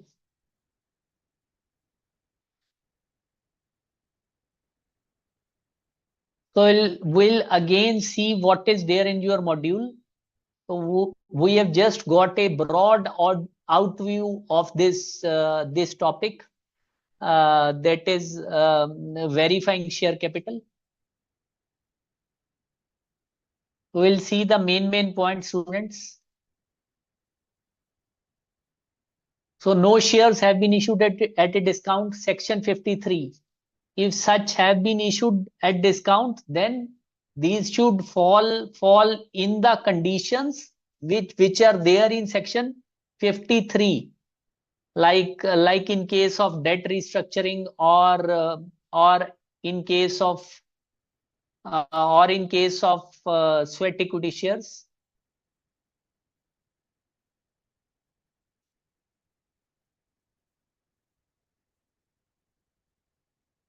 compliance with SEBI regulations and guidelines. So this is also a general point in this topic. Like in case of trade receivables and the trade payables, general point is internal control. So compliance with SEBI guidelines. If in case of listed companies, obviously. So if you are not remembering anything else, at least write this. Okay.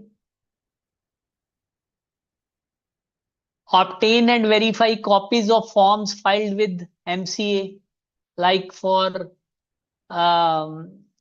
for alteration of share capital, for allotment of share securities returns.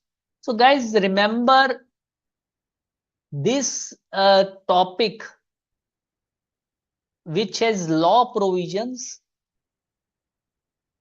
So this is not a law paper. This is not your company law paper. So you can have some liberty to write in some general way while answering uh, these procedures. Okay. In case of shares issued at a premium, then you would see that provisions of section 52 have been applied with, and the security premium account have been used by the company for the following purposes. So towards the issue of unissued shares of the company to the members of company as fully paid bonus shares, for issuing fully paid bonus shares. One point is this. In writing of preliminary expenses of the company, in writing of expenses of or the commission or discount allowed on any issue of shares or debentures of the company, in providing for premium payable on the redemption of any redeemable preference shares, or for purchase of on shares under section 68 of the companies. So these points you have to remember, guys. These are quite important, and many times these have been asked in the auditing paper. If you see previous year question papers, you would see this question being asked at least 3-4 times in last 4-5 years. Okay. Similarly, in respect of shares issued at discount, again the same provisions of section 53 are repeated here.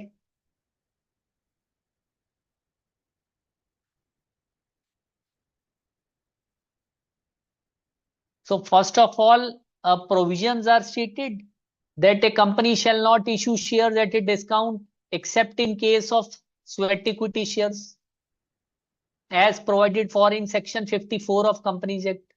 Any share issued by a company at a discount shall be void.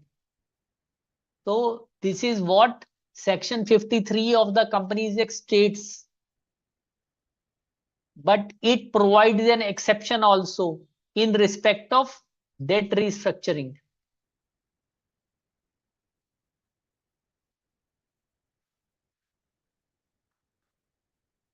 So these are the provisions given here of section 53 of the Companies Act. So the same become procedures. The auditor should verify that the company has not issued shares at a discount. He can read minutes of the meeting.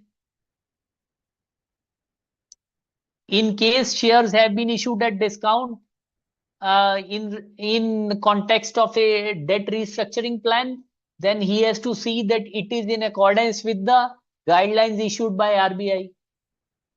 Okay. So the legal provision which is there in section 53, the same is written in a different worded language, and it becomes an audit procedure. Clear, guys? So then comes section 54.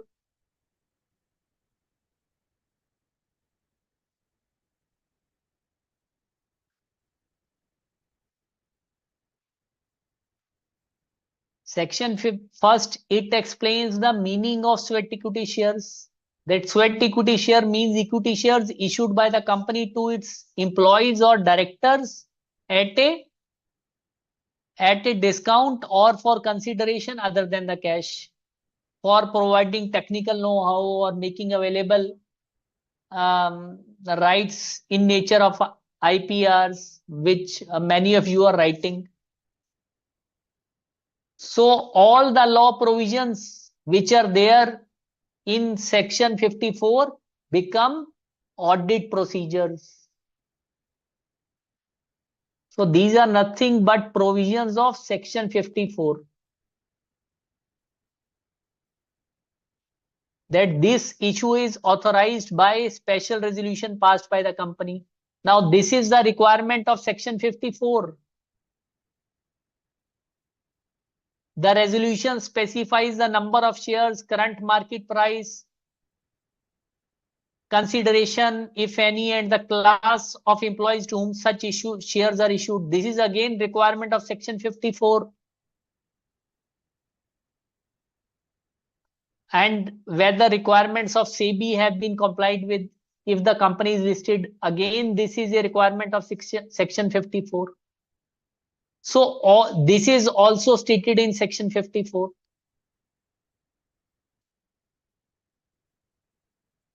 So what are the legal requirements? What are the law provisions? These take the shape of audit procedures when you are verifying issue of sweat equity shares. Yes, guys. Clear, students? So again, reduction of capital, which is dealt with by section 66. If a company has reduced its capital due to its accumulated losses or precarious condition, then all the requirements relating to section 66 have to be complied with, and the auditor would perform procedures to see that meeting of shareholders has been convened to pass a special resolution in this respect. Verify that articles of association authorize reduction of capital. There is no default in respect of repayment of deposits. There is order of the tribunal for confirming the reduction. Registrar checking the registrar certificate as regards to reduction of capital.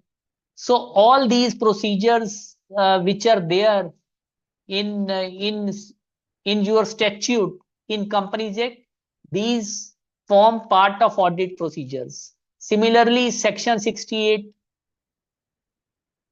buyback requirements, compliance of section 68 has to be checked with. And then there are disclosure requirements in accordance with Schedule 3. Now, what are the disclosure requirements of Schedule 3 of Companies Act in relation to share capital? So for each class of share capital, number and amount of shares authorized, these have to be stated. Number of shares issued, subscribed, and fully paid. And subscribed but not fully paid. So issued, subscribed, and paid up capital has to be disclosed. Par value per share, what is the face value of share? That is, whether it is of 10 rupees each or 100 rupees each, it has to be stated. Reconciliation of number of shares outstanding at the beginning and at the end of the reporting period. So a table has to be prepared which shows the reconciliation of shares which were outstanding at the beginning of the financial year and at the end of the financial year. Okay. The rights, preferences, and restriction attaching to each class of shares. And shares in the company held by. Yes, Tejaswin, we shall be doing some MCQs and questions. So I have thought it proper to keep one day, last lecture of this chapter 5, solely on questions. Yes. Yes, Tejaswin, is it okay? Is it fine? So in the last lecture of this session, we shall be doing questions, MCQs and case studies and descriptive questions relating to this chapter.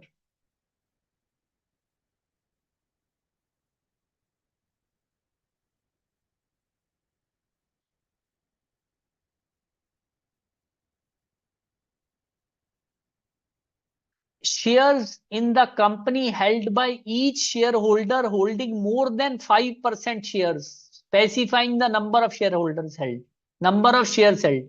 This is important disclosure requirement, students. Mark it. And sometime question has also come on it. Important disclosure requirement.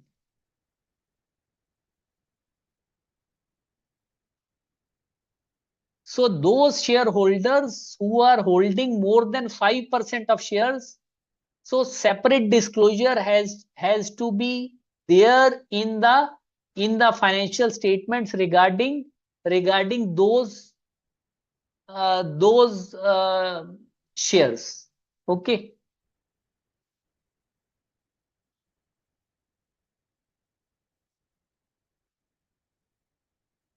So similar the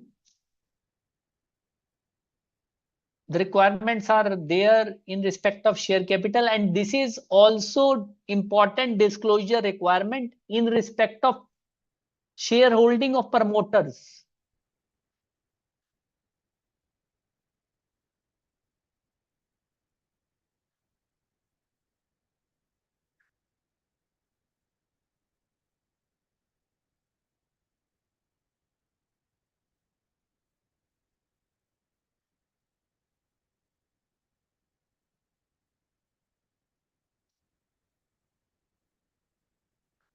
This is also important. I think it has also been asked once in your exams. So shares held by promoters at the end of the year. So promoters shareholding has to be given. How many number of shares, how many shares they hold, number of shares, percentage of total shares, and percentage change during the year. So this disclosure requirement in respect of shareholding promoters is there.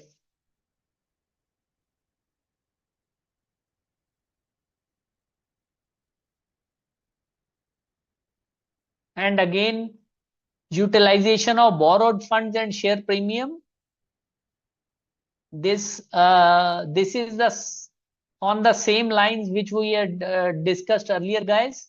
We shall be doing this when we shall be learning about audit report, because the auditor has also to report on these points. So we shall be doing it there. Okay.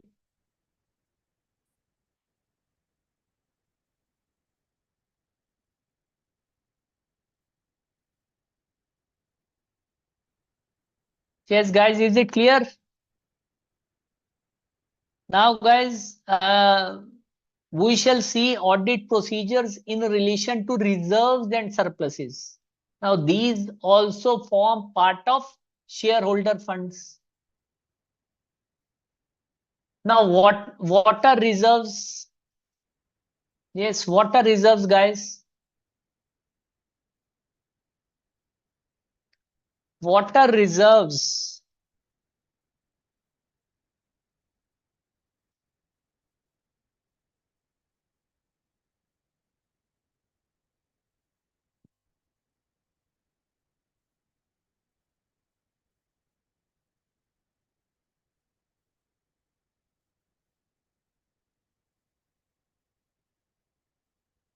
What do we understand by reserves which appear in the financial statements of a company? Yes, reserves are part of profits. Yes, retained earnings. Yes, Kasak, you are also capital reserve and general reserve, revenue reserves. So reserves are amount appropriated out of profits that are not intended to meet any liability which is known to exist as at the balance sheet date.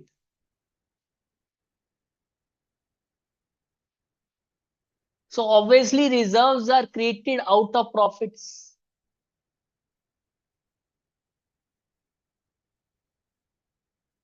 So like the surplus balance in the profit and loss account goes to form part of revenue reserves, goes to form part of general reserve,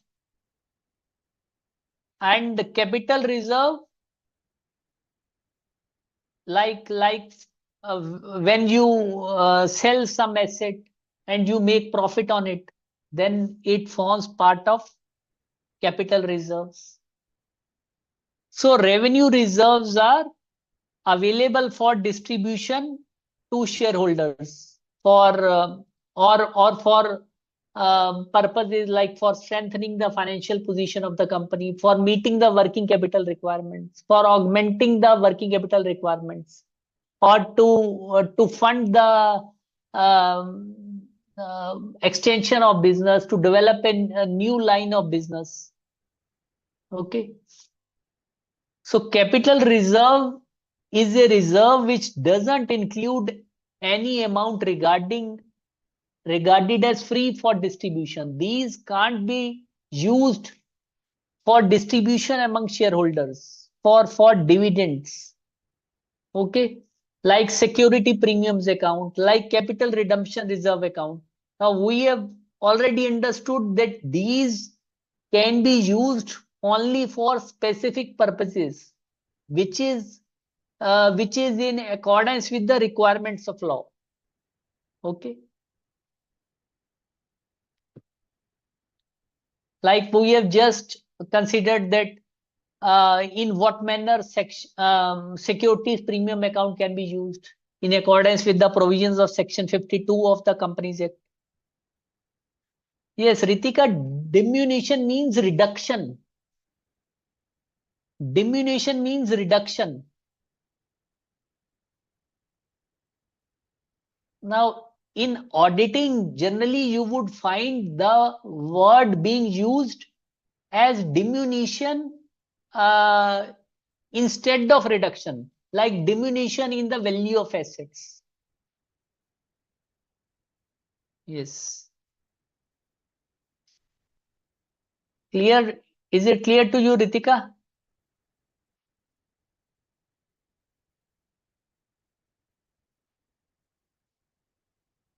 So obviously, how you would verify the reserve and surpluses appearing in the balance sheet? Which kind of audit procedures you are going to perform? Yes, just again think from a layman's point of view, from common sense point of view.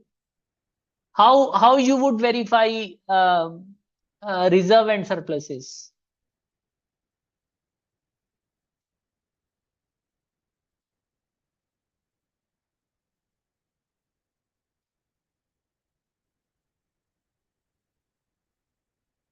So Pranav, inspection of what? Which documents you would be seeing? Yes, inspection, Kasak, you are also saying existence, but how would you verify the existence? That is the very meaning of audit procedures.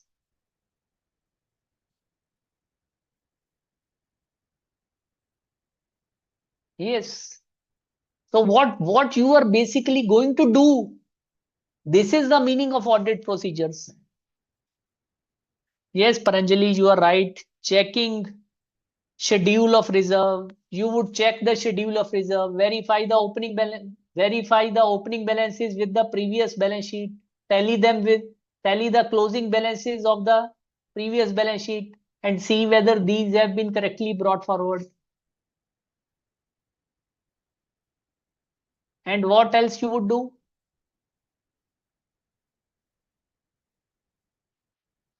You would see that during the current year, if there is profit, then this surplus has been carried correctly in the reserves. Okay. requirements of AS4 also needs to be checked.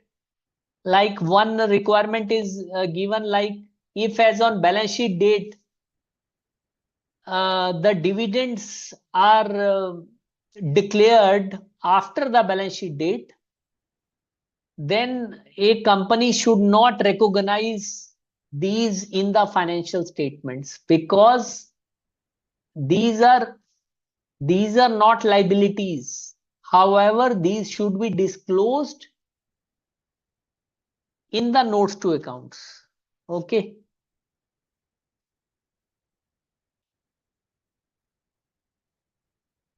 And so many items could be appearing in the reserve and surplus, like securities premium, like capital redemption reserve. So you would be verifying all the legal requirements in relation to those specific reserves.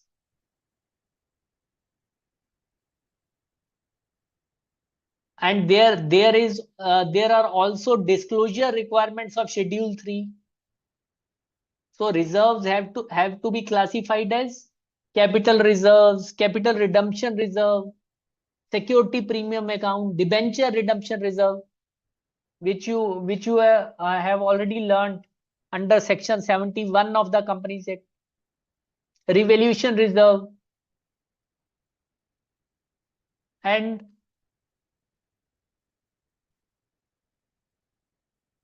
yes, guys.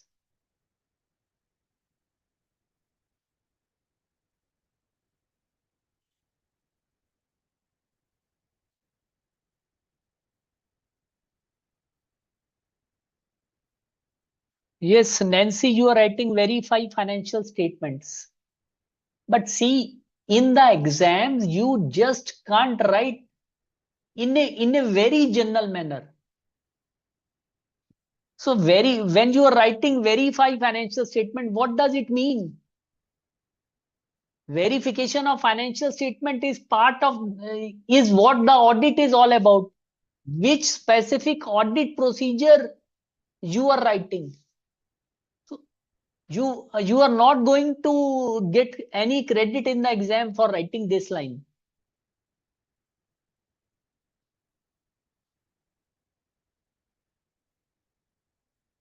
Yes, you are getting what I'm trying to convey, Nancy.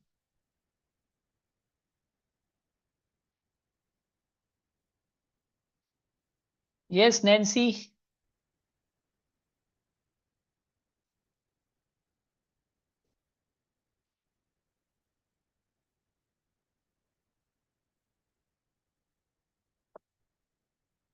Yes, Manish.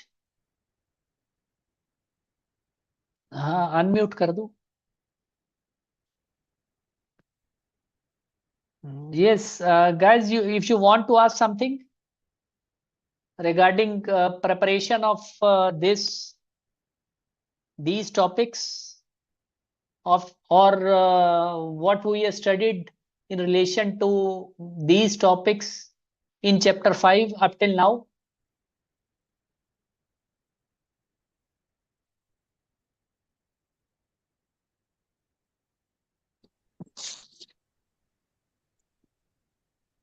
Sir, Yes, Tambeshwari, I can yes, sir. recognize your voice. Yes, Yes, sir. Yes, sir. yes. Sir, when you ask for these 2 marks, when only write in 2 points No, no, and there won't be any two marker question in descriptive type, Tambeshwari. yes, sir. So if there is a 4 mark question, and say it may be broken into 2 parts, okay, then you have to see the requirement of the question and then answer. So if there is a sub part of, you can say, you imagine, you conclude that there is a sub part consisting of 2 marks, then you can write 3-4 lines. That is sufficient. Yes, Tejaswin. Yes, Ritika first. Yes, Ritika. Good evening, sir. I haven't started making notes yet. I'm just underlining in book. Is it needed to make notes in a No, no, notebook? it is not necessary. It is not mandatory. Say it depends from Ritika. It depends from person to person. So if you are comfortable while reading from your module and you can remember the things and you can learn and repeat it in your mind and you can accumulate the things by reading 2 3 times, then it's okay. If there is some other person who is not able to retain, then he or she may have to prepare notes. So it depends from person to person. There is no mandatory requirement as such that you need to have some notes to be able to write in the exams. It is your Yes, sir. choice. It is your As you choice. said, the book is broad, तो उसको notes में लाना will be a risk क्योंकि वो छोटा हो जाएगा. That's why I'm asking. हाँ, छोटा वो इसलिए है, मैं कह रहा हूं कि आप बुक से पढ़िए, एक बार पढ़ लिया, बुक से एक Yes, बार sir. पढ़िए जरूर मॉड्यूल से, तो क्योंकि उससे आपका पॉइंट ऑफ व्यू ब्रॉड हो जाएगा। अब उसके बाद आप अपनी समझ के हिसाब से जो आप पॉइंट्स जॉट डाउन करना चाहते हैं, ठीक है, इंपॉर्टेंट पॉइंट्स को वो आप जॉट डाउन कर लीजिए, जो कि आपको एग्जाम में रिवाइज करने में हेल्प करेंगे। Yes, sir. Then it is needed for me. Okay, sir. हाँ, इफ मतलब if you feel that you won't be able to revise from module, then you can prepare such short points. Yes, sir. Revising will be difficult from module. Yes, Yes, sir. Thank you, but sir. okay. Yes, and Tejaswin, you are saying I am able to answer the question when you ask, but not able to write it effectively. No, Tejaswin, you are writing very effectively. I don't feel that you can't write effectively. You in CA papers, you don't have to write thesis or something like that. You have to fill pages. All the questions are 4 5 marks like this. You would be writing at best 2 3 paras at the most. I don't find your way of writing is below the required standard. You are writing correctly. Yes. Yes. Anybody else? Okay. So that's all for today, guys. We shall meet again on coming Tuesday. Till then, have a good time and happy learning, students. Thank you. Thank you, all of you guys. Yes, yes.